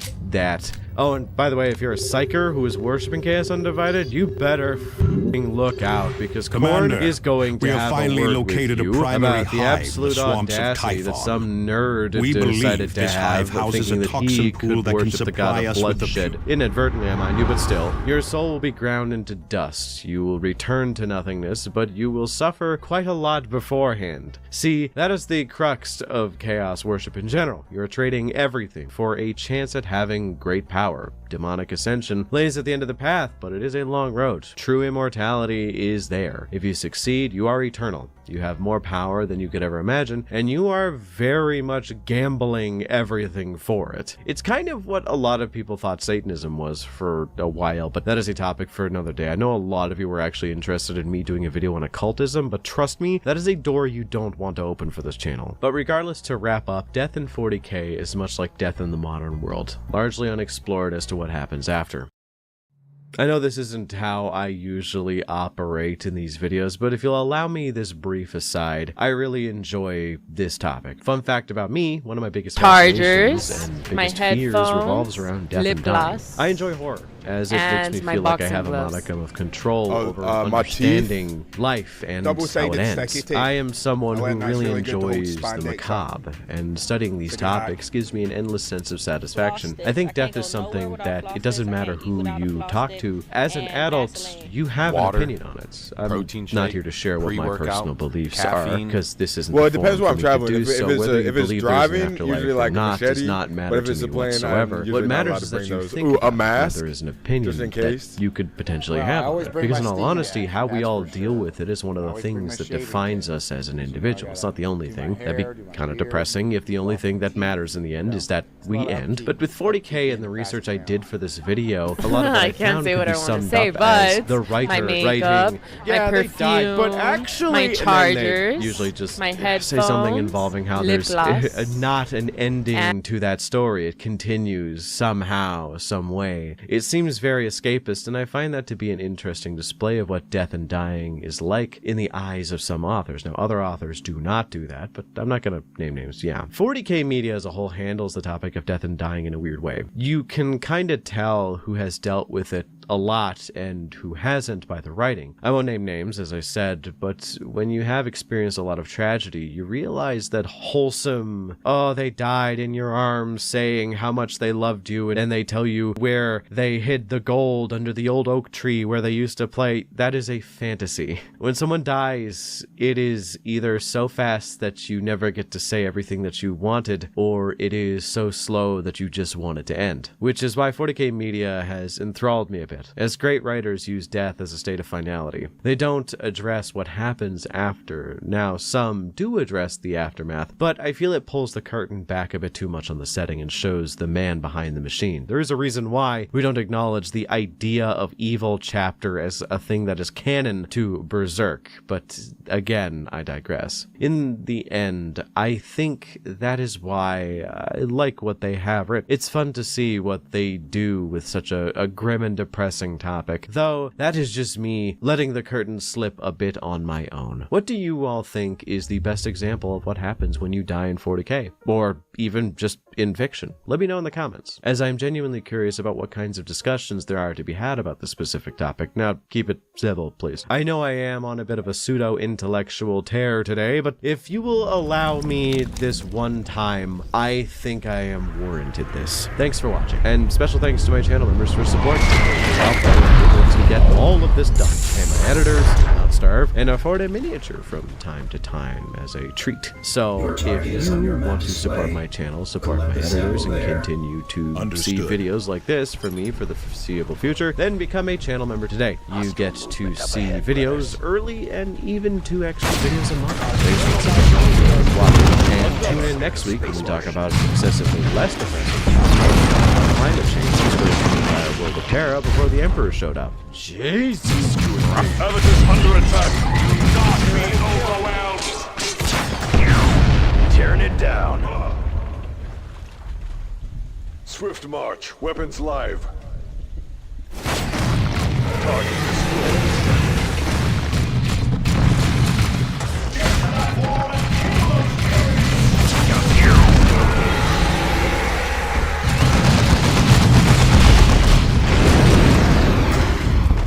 Turn it down.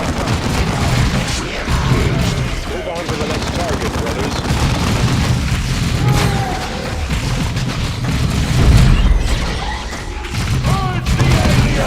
Next target. Movement.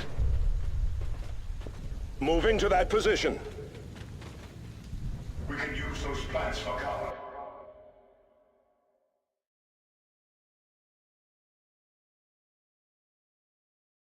Do you understand? So next time you're down at Albertsons, or wherever the fuck you go, chuck a few packets of real bacon in your little cart, okay, my darling? Thanks, baby. Oh my God, Walt. I'm absolutely done with your shit. You've become obsessed with this stuff. Where's the man I married gone? He's gone, Skylar. The man you married is dead and buried. This is me now, so get used to it. I lift 5 times a week. I focus on my gains and my grind set. And I certainly don't let women tell me what I should be eating. So, take me or leave me. Okay then, Walt. We're done. Enjoy the gym. On your own. Right away.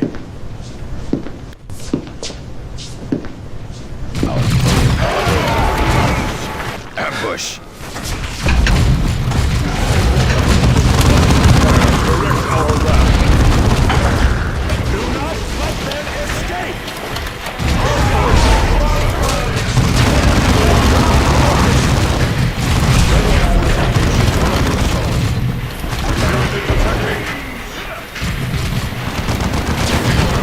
That was the last of them. Expect more attacks. Oh, it's here! It's here! Hey, Lewis. Yeah, thanks for having me. Hey, baby. I'm making protein pancake. All women in the lab! Are we up? I fucked Ted. Warrior. Keep it off the commander!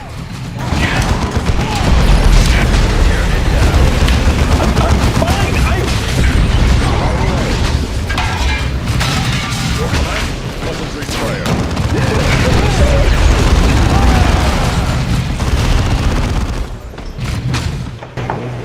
Hank, buddy, what are we doing in this dive bar? I told you they got that sweet deal on chicken wings at Los Polos Hermanos. Calm down, Swolez. There's some stuff going down here, and I plan to do something about it. Sample collected. Apothecary Gordian is analyzing the data. Okay, man, whatever. You do you, homie. Our work is done. Make for the extraction. These boys about to get smoked.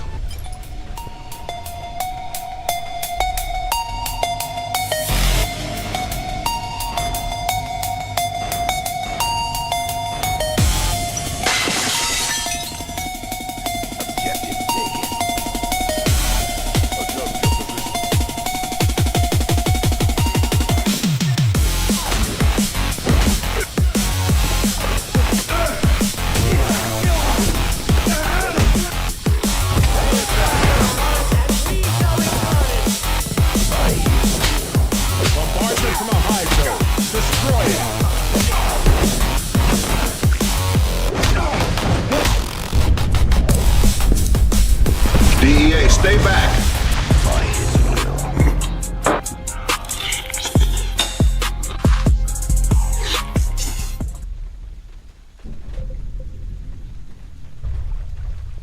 Enemy located. Hone your zeal, brothers.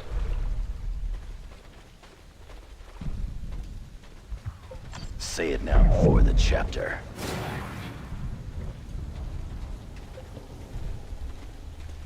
Commander, toxin analysis complete. Beginning revival. Be vigilant. Rain fire upon us and we shall return it! Taking position by the wall. Direct our wrath anew. Tactical marine forward to them, Fury.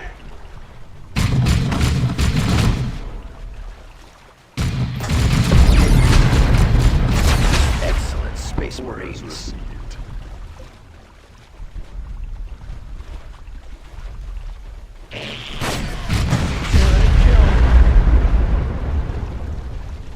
No mercy for the wicked. Our foes grow in strength. Say it. One shot. Turn it down. Tactical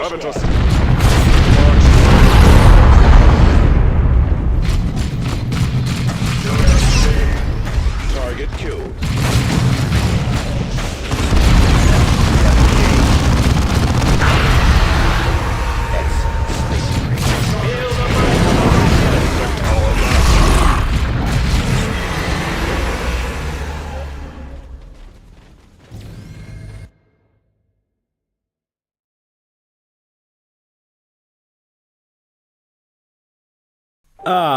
Hi, I'm Arthur, and this is part 16 in a series covering the Primarchs in depth and giving my opinions on their lore, personalities, and various psychological issues. Do you need to have seen the other parts to understand this one? No, but it would make me happy and also give a little bit more context to what we're talking about today. So, while we're on the topic of mental illness, Lorgar!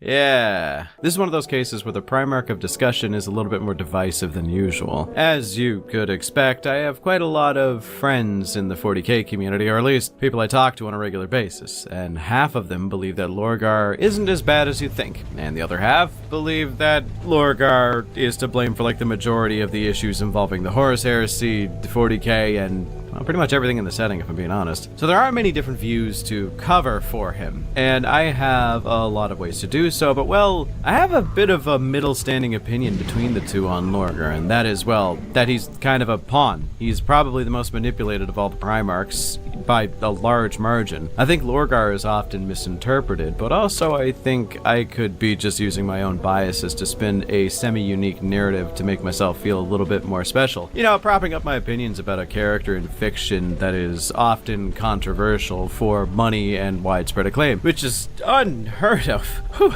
would even do that? No one's ever... Okay, let's just get back on topic. Lorgar is the 17th Primarch of 20, and is one of the weirder ones, and I know this might be a bit of a bold statement, considering we already passed one that is literally a mutant angel, and one that has alien metal hands. Lorgar is a different kind of weird. See, it is canonical that by Primarch standards, he's not actually really that good at many things. I'd say in a direct fight, he's probably worse than even Kurz, which is saying a lot. Lorgar is also not that great in terms of military tactics. He is also not the best at the political threat, albeit he's still, like, a Primarch, so he's still, like, in the top percentages of all humanity, but in comparison to his brothers, he's kind of low on the rankings. But what is his strength if those are all his weaknesses? What is his biggest benefit if he is kind of lacking in the others? His gift is oration. This man is a scholar. Damn fun. Tell stories that would arouse the most pride and joy in the whole heart, filling them with a That's why the members of the Word Bearers are often the most fanatically devoted to their Primarch in comparison to probably the rest of every other Space Marine in existence. He has one hell of a charismatic streak in him. Hell, even if you look back at the Word Bearers, before they were even found by the Primarch, the Word Bearers were referred to as the Imperial Heralds, and they also were blessed with the gift of gab. Unfortunately, we've seen how this kind of gets twisted over the years, as Lorgar, like his brother, was sent on this long walk across the cosmos. He was sent to a desert shithole by the name of Colchis, and this is kind of where the problems arose. See, Colchis was a planet that was pretty well known in lore for its intense religious holy wars and the fervor of its citizens kind of defending their specific religion. So Lorgar, someone whose main gift was generating fervor and belief being sent here, was like sending a polar bear to the land of seals and drunk unarmed stray Russians. Needless to say, he took it like a fish to water. Though, unfortunately, he was in the category of Primarchs that had a pretty shit parents. Though I think I could honestly say, outside of Primarchs that had no parents, or parents that were murdered in front of him, Lorgar probably had the worst childhood out of everyone here. Corferon is, like, such a horrible person that, in my opinion, he honestly makes the Emperor seem just a little bit reasonable with his parenting tactics. Because Corferon was just an absolute brute with an infant Lorgar, beating him constantly as a child and berating him as well. Corferon took this weird desert nomad child into his custody and kind of ruined him. There is a lot of stuff I'm talking about. There's a lot more stuff that I want to talk about later. But in short, Corferon practiced an old faith that was literally just proto-chaos worship. It was sort of the faith that Lorgar adopted, but Lorgar also kind of manifested psychic gifts that allowed him to see things that others wouldn't be able to. Not really controllable powers like his other brothers. Think more like Kurz light, where in fits and bursts he would see into the future in non-standard vision, but he wouldn't see things directly. It would be more like symbolism and imagery rather than actually seeing what was going to happen in the future. And he dreamt of this golden figure descending from on high to visit him, and this was going to be God, or at least the God that he recognized. Thus, bing bang boom, the Emperor appeared, which Lorgar, in a moment of extreme religious rapture, ended up basically bending the knee to him instantly. Which makes a lot of sense. It's like, I mean, if you believed in God, and you believed in like a day where he was going to show up, and he did, and said that you're the son of him, you don't do my bidding, you'd kind of end up just like Lorgar, so I don't blame him for feeling the way he did. I do kind of blame the Emperor, because this is where the problems really start to fold up. The Emperor isn't a god. Well, sort of. It's a long story. But the Emperor at base is literally just a really, really strong superhuman entity. Yes, who is psychically powerful, but so is Malkador and Magnus the Red and a whole bunch of other people before the setting that you say are really powerful.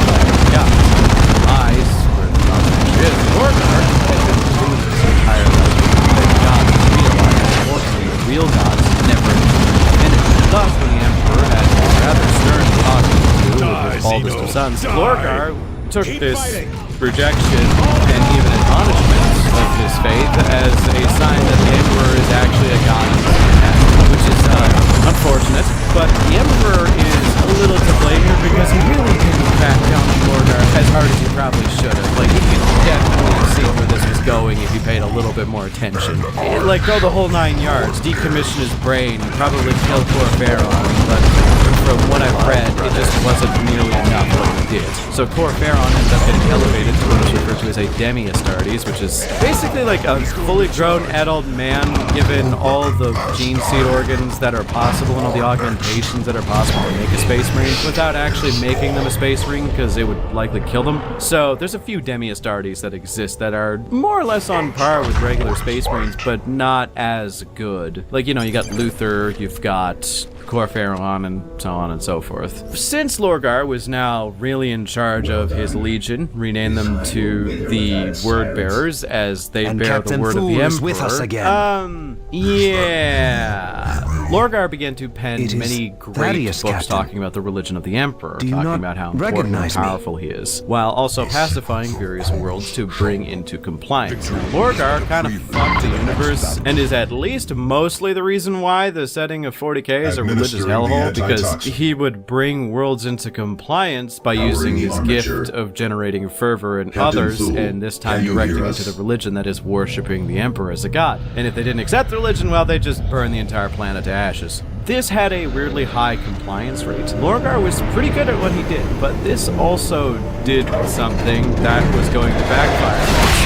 See, the purpose of the Great Crusade was to bring about a secular regime of people bound together by the status symbol of a singular entity, aka the Emperor, this golden figure. The Emperor was the Excellent one who work, basically Commander. called all the shots. Captain and all Fool's his return could be the delegations difference were in our sent down fight to to save the individuals scepter. whom were supposed to It is follow his good to order see by such a the close letter. friend These and such a fierce individuals warrior were pretty back much the from most the important dead. individuals in the entirety he of is the universe. If confined you to were one of these people on Terra, you Most were part of a importantly, small group the that basically biotoxin controlled sample every you single collected planet. will allow us to You would gather develop a taxes weapon from other with which to deal a individuals, you would killing get them to blow work towards against the the singular High cause Fleet. that was the Emperor's But this main weapon will goal, avail us which was nothing. spreading We the cannot secular locate a truth, critical weakness spreading in the the High idea Fleet that itself. humanity is the strongest Continue your entity in efforts the to recover universe, the data and from the just tech priest's making sure that no astronomical one ray on believed in Typhon. anything We superstitious must like also gods secure a or manufacturing religion. facility Work to advanced further enough the to goals of produce the these Emperor and new his weapons. Imperium, or you are burned The to death in only the such fires of facility some in the big sector meaty is fellas with Angel bolt Forge guns. on Now I Meridian. know that sounds Angelos like an out. offshoot of religious fascism with a lot of extra steps, but we're not allowed to call it that because a lot of people get really mad if you call it fascism in the comments.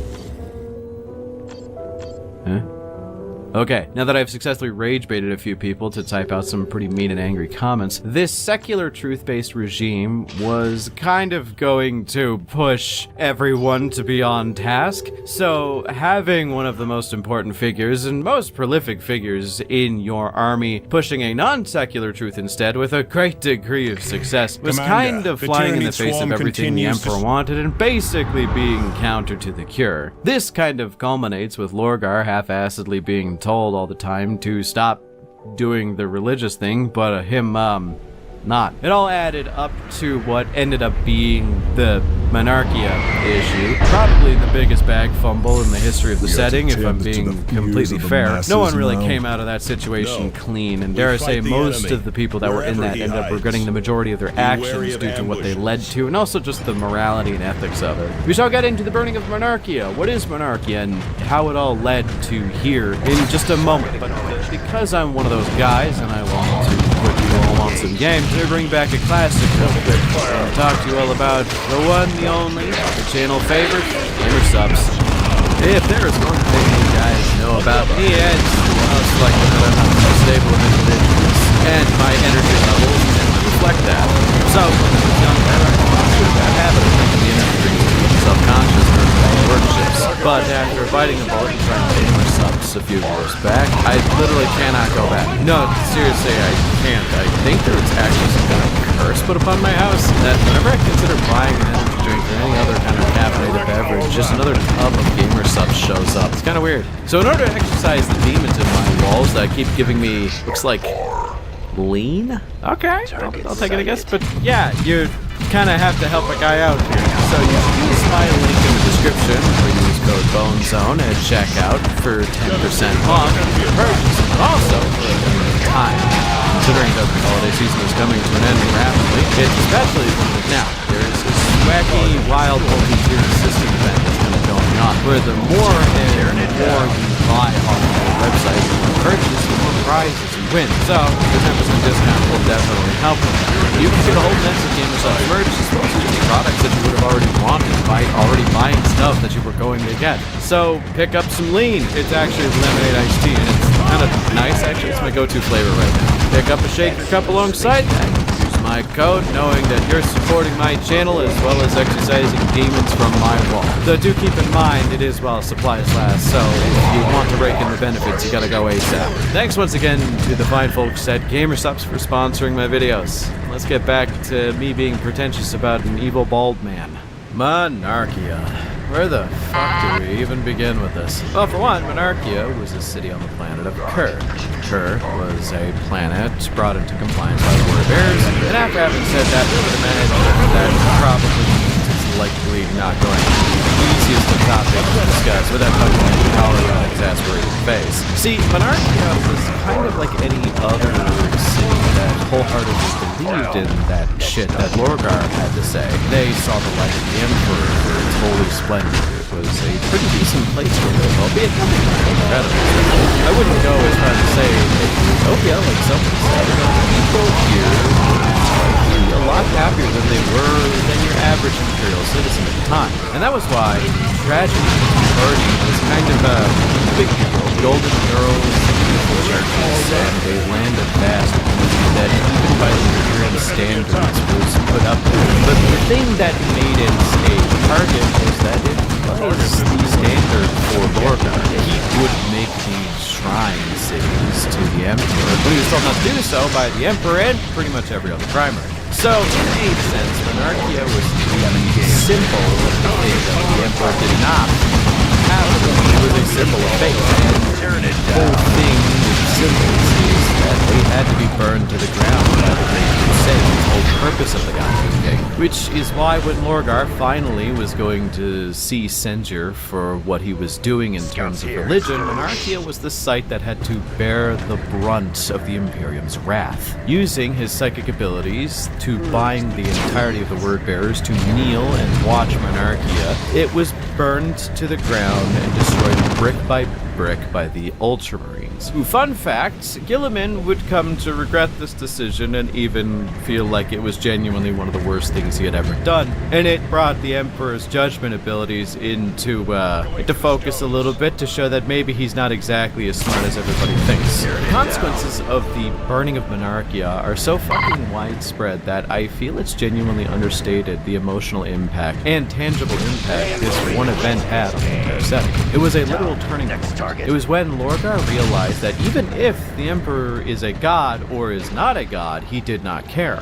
For he is a god not worth worshipping if he is, and thus he turned to find gods that are worth which the old faith Cultus was more than willing to accept. Which, if you go back a bit in the video, you remember that it was literally just a weird form of proto-human chaos worship, and thus Lorgar's path to damnation was kinda set in spite. He was manipulated by the gods, manipulated by demons, and to be honest, his ideals are more or less important.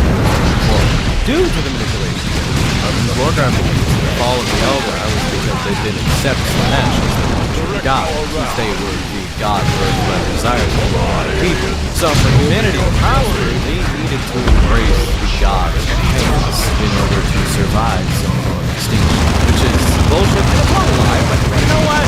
When you see some of your finest achievements be burned down in front of you by someone who did nothing but idolize your entire life, you can become a bit radicalized against it, and that's where Lorgar kind of the whole setting, to be frank. Erebus, although was already a sadistic piece of shit and murdered from a young age and stolen the name Erebus from someone else, which is governed behind. He likely wouldn't have gotten far enough if Lorgar was more resolute as worshippers or was the solution to and when the punishment for the crime is so severe that it overshoots your perceived actions, it can cause you to instead of inherit your ways, become bitter and resentful towards punishment, which is one of those things that turn Lorgar more or less into what he is now. Listening to the gods of chaos, he became jealous and wished to usurp Horus as the big bad grand dick daddy of chaos undivided by basically erasing him from the crusade to Holy Terror, which, considering Lorgar sucks at fighting, and Boris is one of the best fighters of all. Primarchs didn't know were out of the way for long, which led to him pulling the support last minute. It led to one of my favorite monologues from Boris that the war itself was considered pain, but that would be written out with fire, which is kind of what happened. Boris knew that in the final confrontation, he probably wasn't going to win, but he had no choice. There's no going back. And that's kind of how Lorgar is. He's lived his entire life in a certain way. Because of this, he now has to continue down this dark path. He's useless. And I can't help but feel like I see some of the people like him, like our community. Yeah, I'm going into my weird melodramatic section where I talk about how my own personal experiences relate to Lorgar, but I feel like this one's a little bit more generalized to you, and it's pretty much everything you know. It's kind of just the spot that I like to be smarter than I am, but I believe it was in the Mortarian video that I remixed an old phrase that I heard somewhere, that resentment is chemo for the cancer that is individuality. And for Lorgar, that is doubly true. Instead of learning to be something else, instead of no identity ideas, he decided to hate and resent those around him, dedicating himself to their destruction and the opposing forces of his dad, thus robbing him of individuality. He's now part of the nebulous other, space of radicalized individuals who band together with chaos, not because they truly believe that chaos is the best answer, but because they want to use it for a tool to accomplish something. More power, revenge, protection from the Imperium, or in Lorgar's case, just to fill the hole that was at the center of his being, left by him not having a god to worship. I feel trying to lead by example and by force through censure and punishment, the Emperor would never have reached Lorgar to remove that part of it. It was just kind of not in the cards that was what he was going to always do. I feel the Emperor took the time to find a common understanding with Lorgar and focus more on him, then he could have been able to remove the deep-seated ideas that the Emperor is a god, simply by addressing the ideology of gods and monsters, to remove the mysticism, to remove the idea that the Emperor is in fact not a god. As when you look like this, it's kind of hard not to think there's something divine at play, you know? And I find that this is kind of the practice I see in a lot of people, especially in the 40-year community. Allow me a moment to get on my soapbox, and you can throw your tomatoes afterwards, just hear me out. But I find it's easiest for others to decry others, people who believe bad people, thinking that they are always beliefs without trying to understand it. Find their commonality in your fellow man, woman, or other. People refuse to let others in as it's deeply inviting us to find a way for us to feel like we're special, like we are something more than at least one other person. I have met people who will pick apart minutiae just to find ways to say that they are better than you for some reason that you can never truly ascertain yourself. I'm better than you because I make more money. I'm better than you because I look better. I'm better than you because I'm stronger. I'm better than you because God chose me to be better. But the thing is, I find that these individuals are often the most clumsy. I don't pity people. Pity is something but I see these individuals, and once the bravado and posture and superiority is gone, in the silence of an empty when you take away a man's possessions, his friends, his building status, take away everything he's ever worn, stick him in a dark room, not a lot of people can say that they're being good. And when the smoke settles from the song and dance, I notice a profound silence in the hours like these. Which is why I know we all do. I think a lot of us refuse to admit that sometimes people, even if they are people we absolutely hate, they're still people at the end of the day. We all have a tendency to act a lot like the Emperor in these positions, where we demand punitive measures rather than rehabilitative ones. Am I being pretentious and finger-wagging at you guys to be a better people while talking about a guy who is ostensibly evil Mr. Clean? Fucking kind of. But, I mean, that's what you guys sign up for, right? I think there's a lot of lessons to learn about Lorgar. I think he is a good character. I think he is a flawed character. I think he is a great villain. as you can see and understand the logical steps it took for him to get to where he is. He is a mustache-twirling maniac, but I think people often understand him as he is constantly put into positions of being the comedic evil villain. But I like him. Though I guess he is a bit of a mustache-twirling villain, like I said, especially now that he's a demon man. Which, yeah, no, he's a demon prince. If you didn't know, he took the final step to becoming intertwined with all the chaos gods, and it is probably near permanent. I say near as the Emperor has partially confirmed in a very obscure single sentence that he may be able to reverse demonic ascension, but yet no, it is what it is for now. Lorgar and the Wordbearers are probably some of the most interesting characters in the 40k setting, as even most of the other chaos factions fucking hate them. As well, they are kind of a weird hive mind of people that all think and do the same thing. In essence, they are no longer individuals. They are simply single-minded hate machines dedicated to the death and destruction of all the ODM stands for, and the spreading of chaos. Single-minded hate machines is really fucking that's Florida. What did you think of my dissection? Scream at me in the comments section on YouTube channels, as well as let me know which the 20th primary video is going to be. I'm pretty sure I'm going to surprise all of you. You'll most likely keep it under wraps until then, yeah. Also, if you like the video, subscribe if you're special, and special thanks to my channel. With your help, I will be able to pay my editors, pay my bills, feed myself, and actually work on side projects without feeling like I'm too overwhelmed. But trust me, I have some side projects in the work that you're going to be interested in. So if you want to support me, then subscribe, like, comment, you know, that good stuff. But if you want to support me further, then become a channel member as it helps me. Thank you all once again for supporting. Thank you all once again for watching.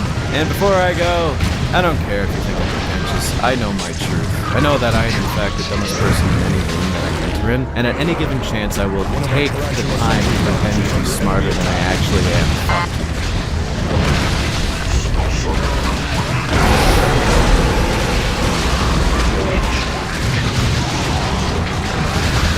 Beast has fallen. Its brood is dead.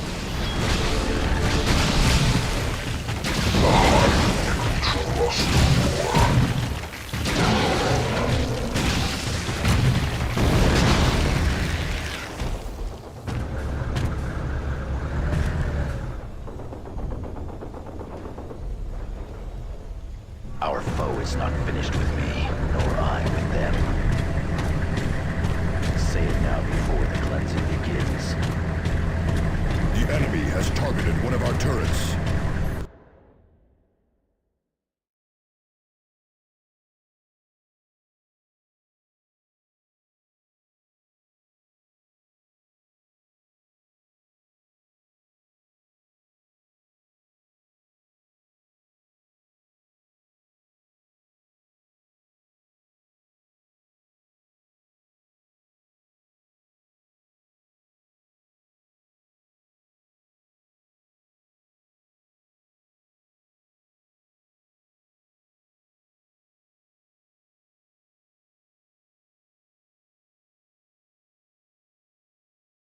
Hi, I'm Arthur, and this is part 17 in a 20-part series I am doing a bit more of a deep dive into the Primarchs of each of the legions in order of the legions. Do you need to have seen the other parts to understand this one? No, but it would make me happy. This video is going to be fun. I think that I have a lot to say about the particular subject of today's little soiree. And I'm gonna try my best to speak my truth and try to be as funny as possible while doing so. The topic, the targets, and the lovely individual we are covering is the kind-hearted giant, the Primarch of the 18th, the one, the only, Vulcan, winner of several Best Hug competitions, as well as responsible for at least one or two war crimes. Today, Vulcan is a pretty fun lad. I think with all the Primarchs combined, it's easy to say that he is the kindest and also one of the most beloved. There's this thing that, I don't know what the name of it is, but there's probably a term for it. It might just be hindsight biased.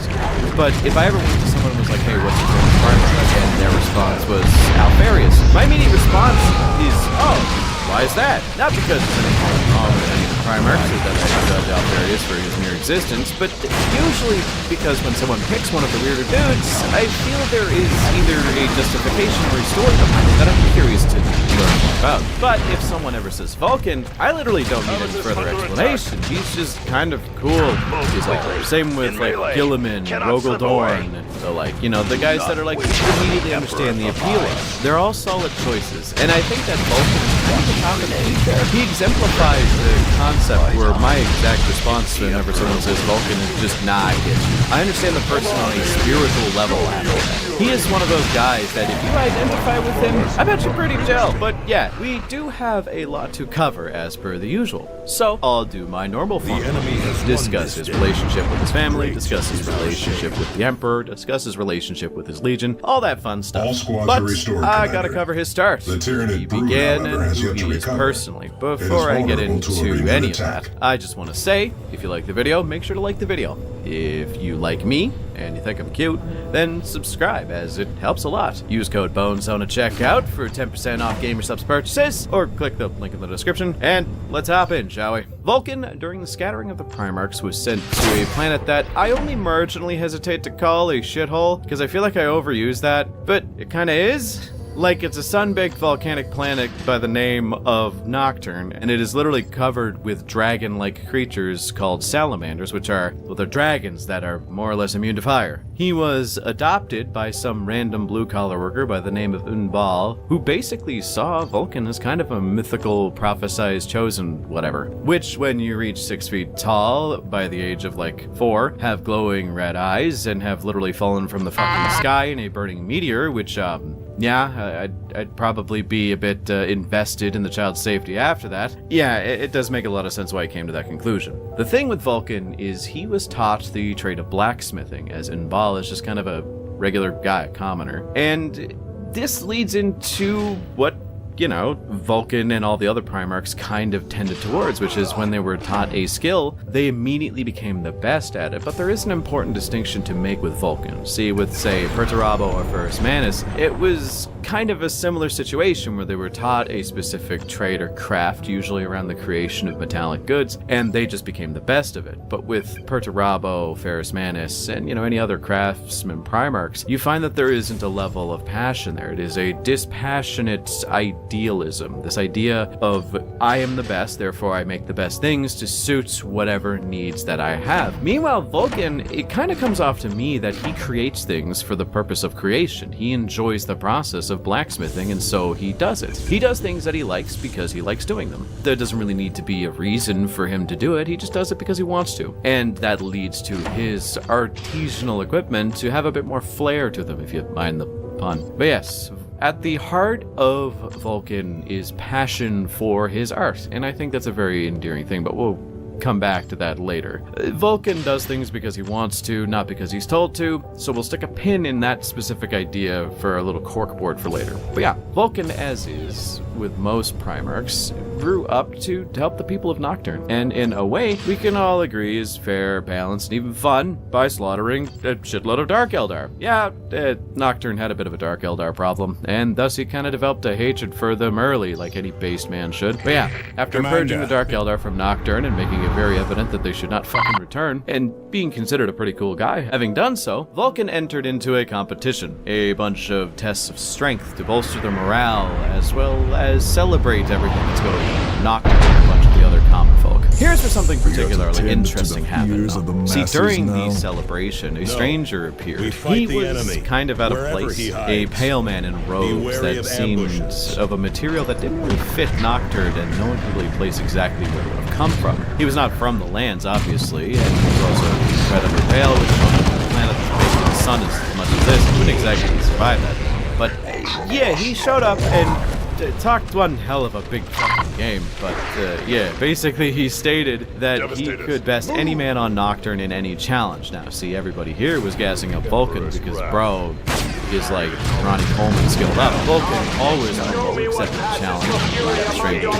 Most people kind of bowed out after they realized that the dude who came around out of nowhere, yeah, he was kind of not mixed fucking around, as him and Vulcan were actually comparable in skill at all ends of the spectrum, as competitions of strength, cunning, tactics, intelligence, all being neck and neck for the majority of these competitions. It came to the final trial, the final game, to see who would be the victor of this, I guess, competition between brotherly men. So, two things. One, Stranger was capping to hell and back, as by his own admission he could best any man at any challenge, and in order for him and Vulcan to have been tied, he would have had to lose a few games, so yes. The second thing is that this meant that it would come down to the final challenge, and I forgot to mention, as there is a loss of one, whoever lost the challenges and would have to swear fealty to the other than service for humanity. So, to say the line, regardless, Vulcan embarked on the final challenge was in 1 or 2 days go out and kill a salamander, drag its ropes back to the judges, whoever had the biggest salamander would be declared the winner. Now, as weird as it is to say, this is kind of a thing where I benefit from what everybody else believes. Though, don't kill it me, I'm literally like 6 years old and also an idiot. So, I haven't read the entirety of the Horus Heresy yet, so this could probably be proven wrong later. But how the story goes is the Stranger and Vulcan created weapons. The Stranger made a very finely created sword, and Vulcan made a hammer because hammers are cool. Vulcan had been the first one to find a big salamander, one of the biggest ones he'd ever seen, before the Stranger did, obviously. But due to a sudden eruption of the active volcano on, Vulcan's life was kind of on the line here. See, in one hand, he clutched the tail of the salamander, refusing to let go, and on the other hand, he gripped the ledge of the mountain itself. Magma flow was kind of right beneath him, so if he let go, he would die. But if he dropped the salamander, he would lose the challenge because he had no more time to do it. He hung on there for hours and hours and hours. Eventually, an even bigger salamander than that of Vulcan. But in the Stranger froze the salamander, picked that up as a platform to jump. Salamanders are extremely heat, so he had to drop it. Destroy it again. He shows up, grabs Vulcan's life, saves his salamander, and head back to the competition judging grounds. Vulcan wins as a salamander, and the Stranger does not. And this is when it's revealed that the Stranger was surprised to actually the Emperor of Mankind. What else could it be? But yeah, there are several implications of the scene, and mine is optimistic.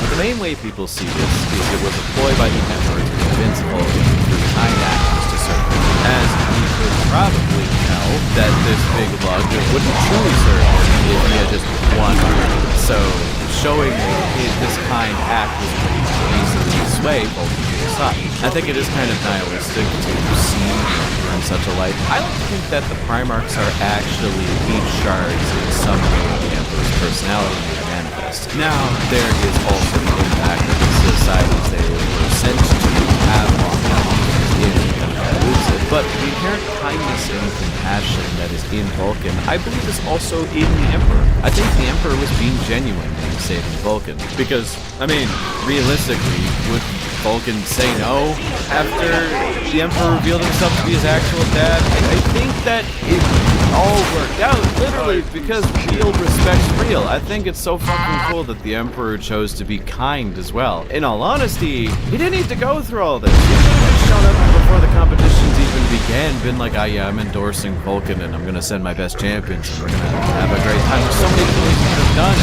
Instead, he decided to sacrifice the win, sacrifice his pride, go against the expectations he set, and still, you know, lose the competition and get Vulcan on his side. I do think that there is probably multiple perspectives at play here, because the Emperor, I think, is a very complicated individual. I think that there was always more than one specific angle that was working on. Does that mean that he's very cruel and just doing it to manipulate Vulcan? Or is he very, because he's kind? I like to think it's probably a mixture of five behind it, like he does with everything else, but I like to think the more optimistic. But yeah, the same old song and dance occurred. The Emperor recruited this lovely, the huggable man into his armies, and with all that sorted, he got to work with the dragon, which he did in honor of his duel with the Emperor. That's cute. But before we get into that, Rhea's side, but yeah, one second, let's just take a brief intermission. Okay, cool. Sorry about the video being late, right? about a few minutes to an hour, if I'm reading this correctly. It's been one hell of a crunch time because next week I'm going to LVO, so I'm getting a lot of this done beforehand, and this is one of the last ones that I have to get done. So, yeah, hi, hello, how are you? Hope you're enjoying the video so far. I just wanted to take a minute to discuss a topic that I think is weird, but no one really brings it up, or at least no one I talk about it. And that's that when the Emperor actually abducts his primary sons, he brings them back to Terra and just kind of lets them chill there for as long as they can.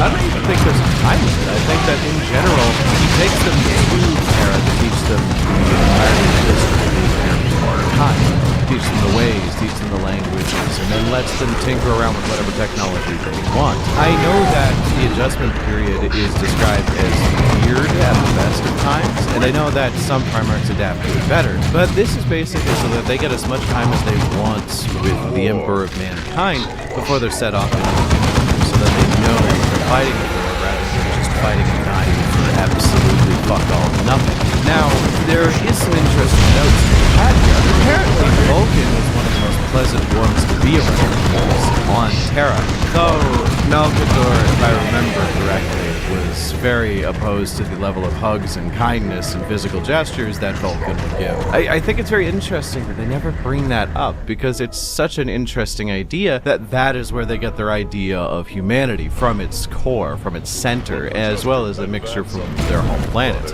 As it stands, I think that Vulcan is one of the quicker to be dispatched Primarchs from the planet, leaving to go help his sons on a different faraway world like I'm about to mention. I think contextually, the Primarch who took the absolute longest to leave Terra was Jagatai Khan, though I don't think we have reference for many other Primarchs. I would love to see how long it took hers to say, fuck this, I'm leaving, but you know, it is what it is. Regardless, that was just an aside that I wanted to bring up because no one ever talks about it. And yeah, we're just gonna get back to the video. Hope you enjoyed the Vulcan video so far. Hope you like the little random trivia fact that I'm just spitting here. Use code BONEZONE at checkout for 10% off GamerSupps purchases, as well as supporting the boy. If you're at LVO next week and you see someone who looks like a relationship, for the most part. Perturabo meeting the Iron Warriors and demanding they decimate themselves due to recent failure. Then Angron having be sent to gay baby jail for a bit too long due to him throwing a bit of a tantrum when he was beamed aboard the ship before he could, you know, die with his friends. And then probably slaughtering quite a few of his own world eaters. It just goes to show how the relationship is going to progress in the future. But with Vulcan, it's a bit different. See, the Dragon Warriors were fighting a massive orc incursion on some planet. They had a massive predilection towards self-sacrifice, so they were losing numbers rather rapidly. Vulcan has been sent there to help with 3,000 new recruits that were raised from Nocturne, the first Nocturne initiates. There it is. Also, fun fact, while this was going on, the Lion and 2 other of the unknown Primarchs were actually better. It's just really weird. I feel like Vulcan probably should have been sent there. Vulcan here saved his son, rallying his troops and basically saving his son almost genetically allegedly someone that military tangible with. So they started support in a show of character. Vulcan actually told them not to. He told them that they had been fighting long before he showed up, and he was simply fighting camera forced to hate him.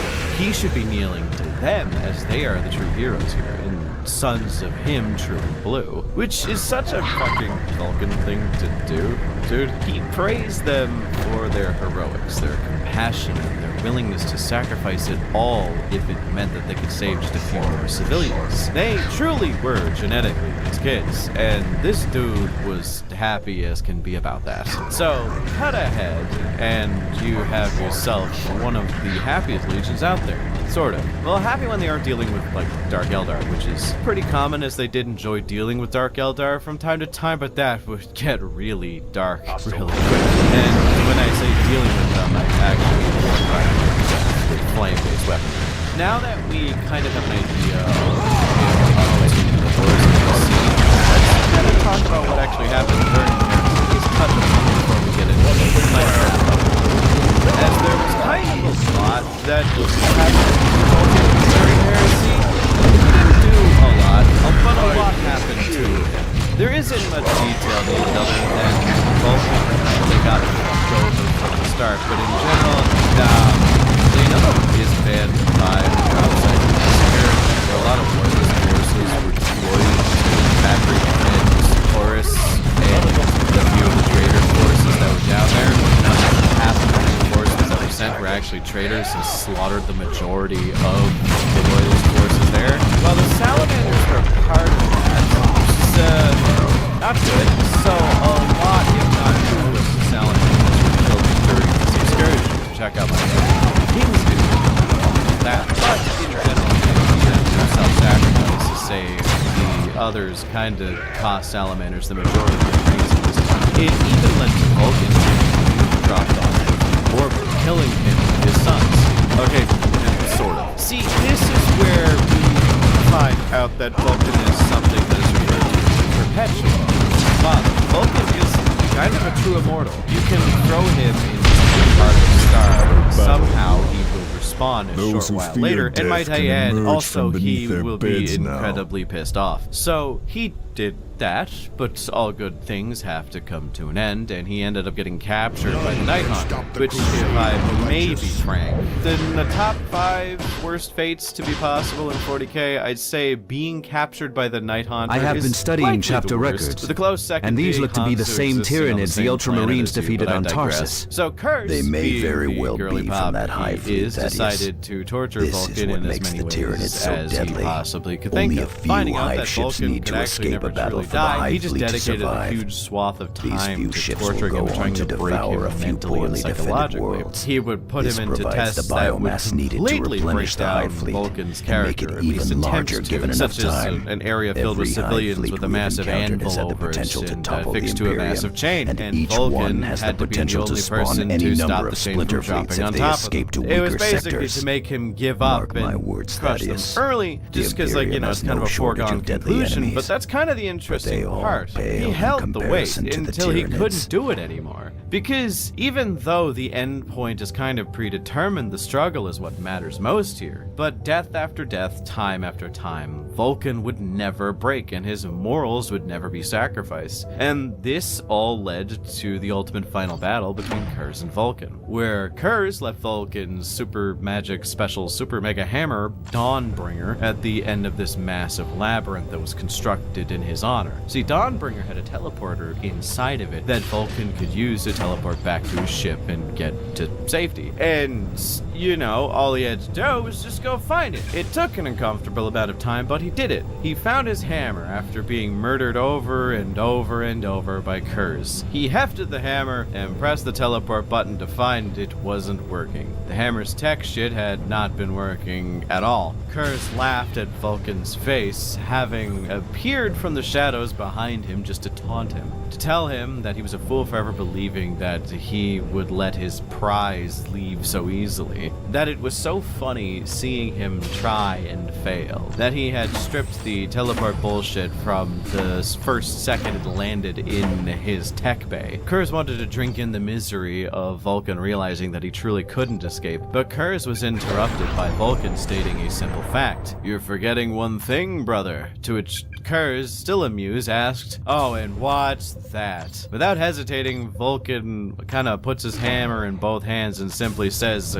"It is also a hammer." He proceeds to beat the ever-loving shit out of Kurz and berate him through the entire endeavor, which was really satisfying to watch, even as someone who's a bit of a Night Lords fan. It was a pretty fun experience, and the sentence, "it is also a hammer," has kind of become a bit of a vocal stim for me. It's pretty fun. Regardless, the end point of all this is Vulcan disappeared. There was a lot of steps of him having weird pain dementia, but like, I'm not that far read in the Horus Heresy, but we'll get there someday, I promise. But he ended up disappearing, and there's a lot of other smaller bits, like he did come back for the War of the Beast and then disappeared again, but he kind of pulled a Lehman and said that "I will return once certain criteria are appeased," which with Vulcan We have located seems the a lot ruling more creature reasonable of a than major Lehman did, 'cause hive, what Lehman said Commander. was, "I will The hive return when tyrant shit is the is vital really link between bad," the hive which, fleet in well, space shit's and the kind of really organisms bad of- right now, so I guess that means it has to be bad-er.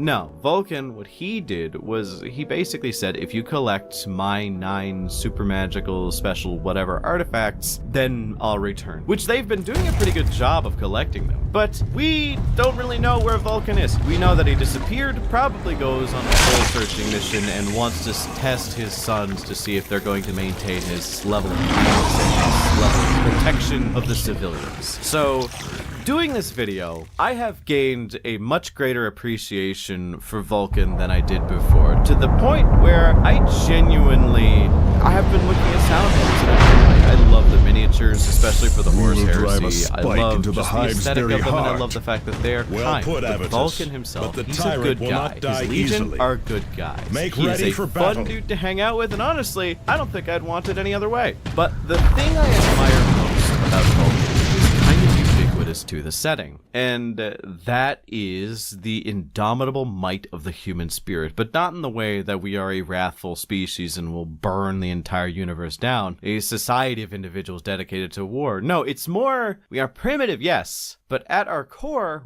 we do seek the betterment of others. We do seek to make the lives of our fellow man and woman better. The fact that Vulcan and his sons are willing to sacrifice themselves in order to save people who are, by all facts of the matter, less than them in terms of usefulness, not just because they were told, or not just because it was an order or some genetic imperative, but because it was the right thing to do, it makes me enjoy this setting more. I think pacifism and kind acts in a vacuum mean literally nothing, less than nothing, honestly. If someone in my relatively low violent crime rate, albeit high drug arrest rate, island, came to me and said, yes, I oppose violence and I'm a pacifist, then it just comes off as moral posturing, because, well, you're never really confronted with some kind of situation where you have the choice to overcome that or to stick to your ideals there. But that's why I enjoy Vulcan. With those individuals, you're just supposed to infer that if they were ever in a position to decide between violence and non-violence, that they will always choose violence, but they're never going to be put into that situation. But I think the inverse is where it's important, and why the salamanders are one of my favorite chapters in Legions of Marines. That is because, well, they are the good men in a universe filled with monsters who punish good men. They're the people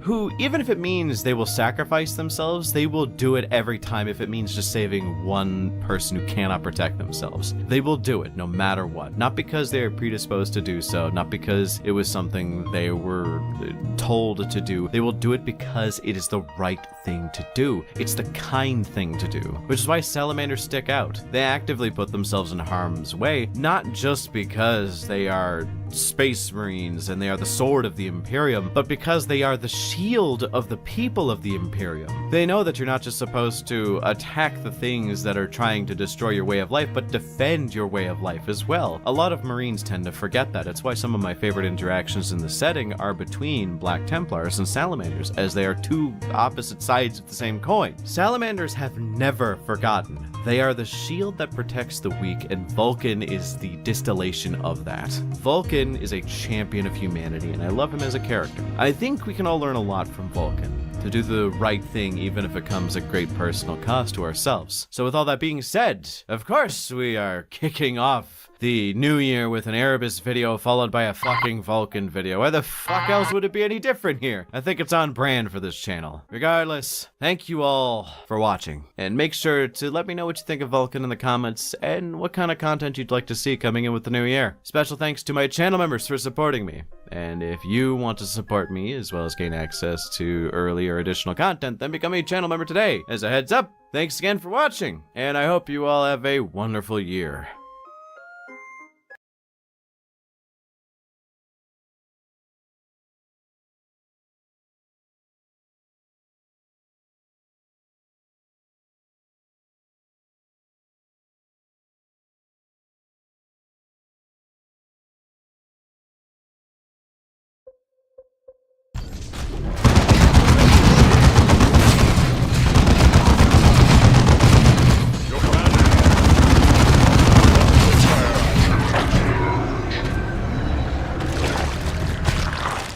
Conserving ammunition.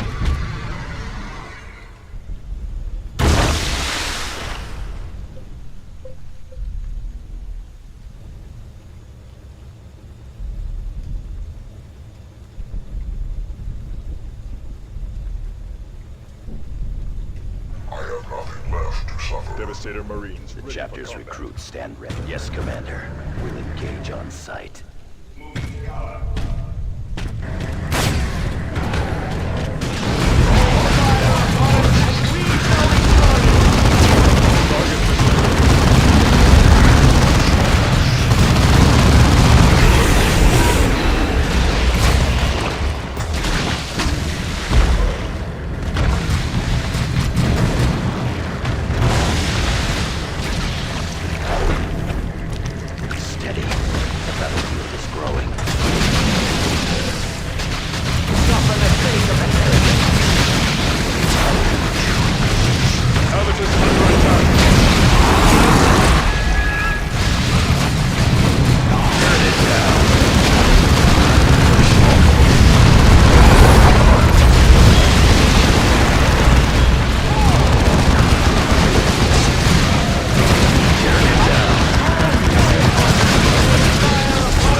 Devastator Marines ready Say for it now before the chapter.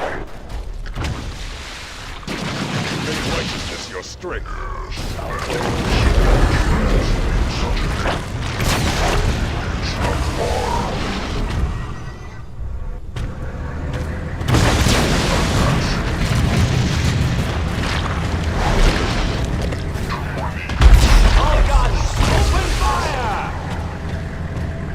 Scouts, move quickly.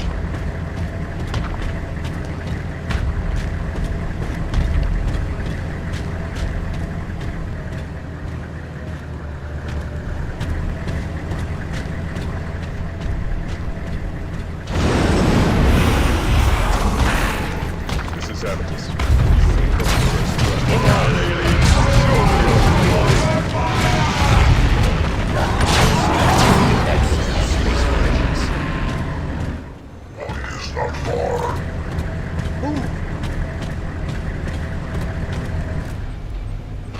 To war.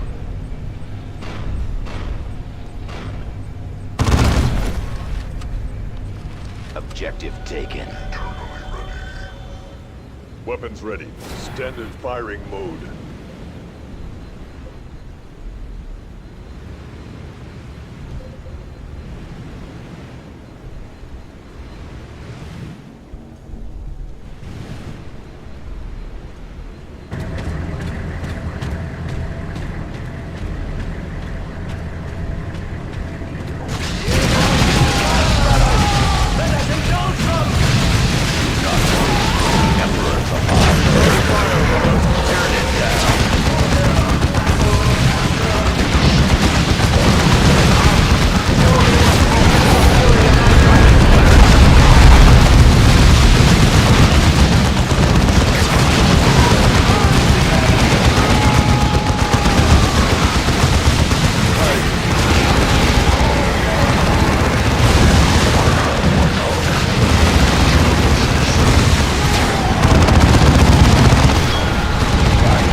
Secured.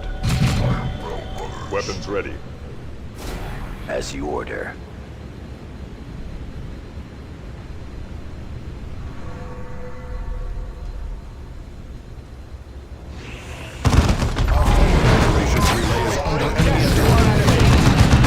Target destroyed.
orders for us? Turn it down.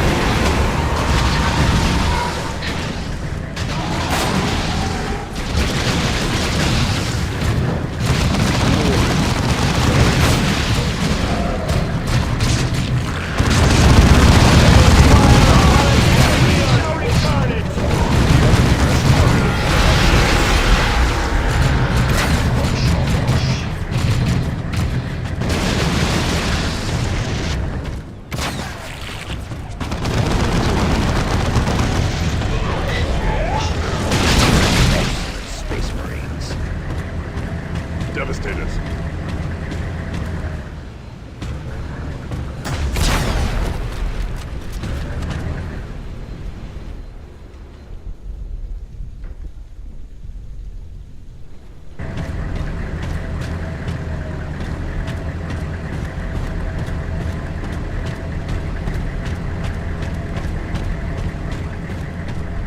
The Tyranids are already here. We cannot delay.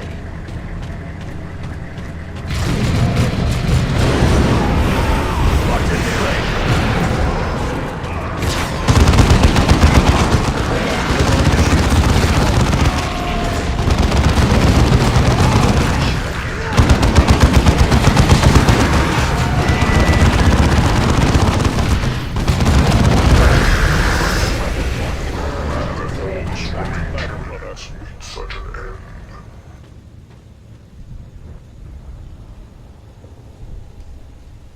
Cyrus here.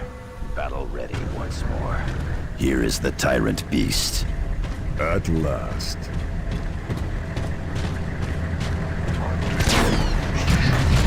It is poisoning the ground. Clear out!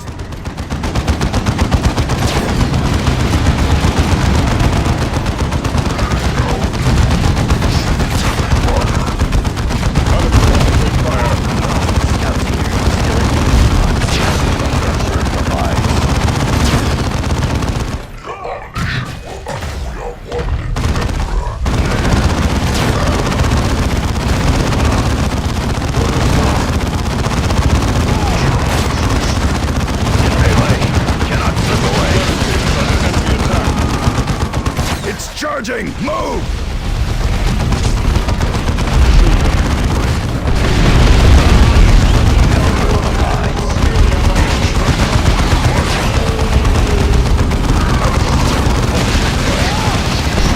Incoming attack! Clear the area!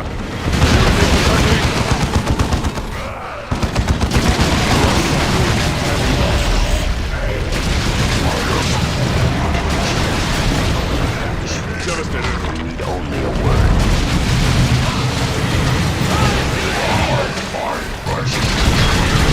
It's dead. At last. We actually hurt the Hive fleet. Amazing. Another enemy crushed. Victory is but a prelude to the next battle.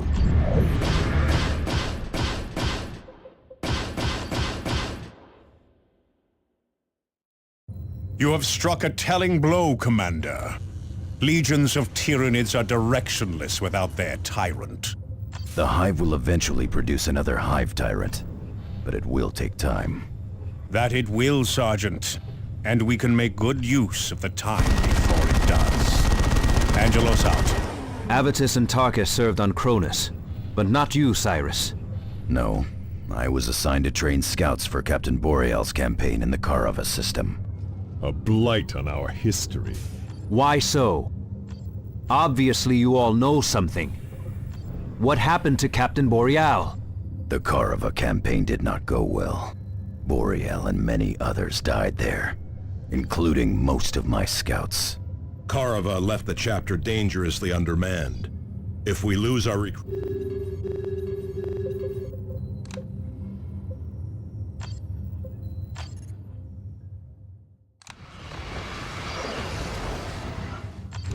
The Elder.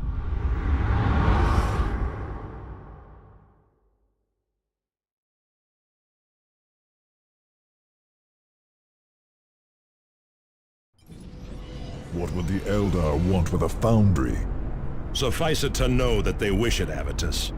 And if we fail to protect the generators powering the foundry, they will have it.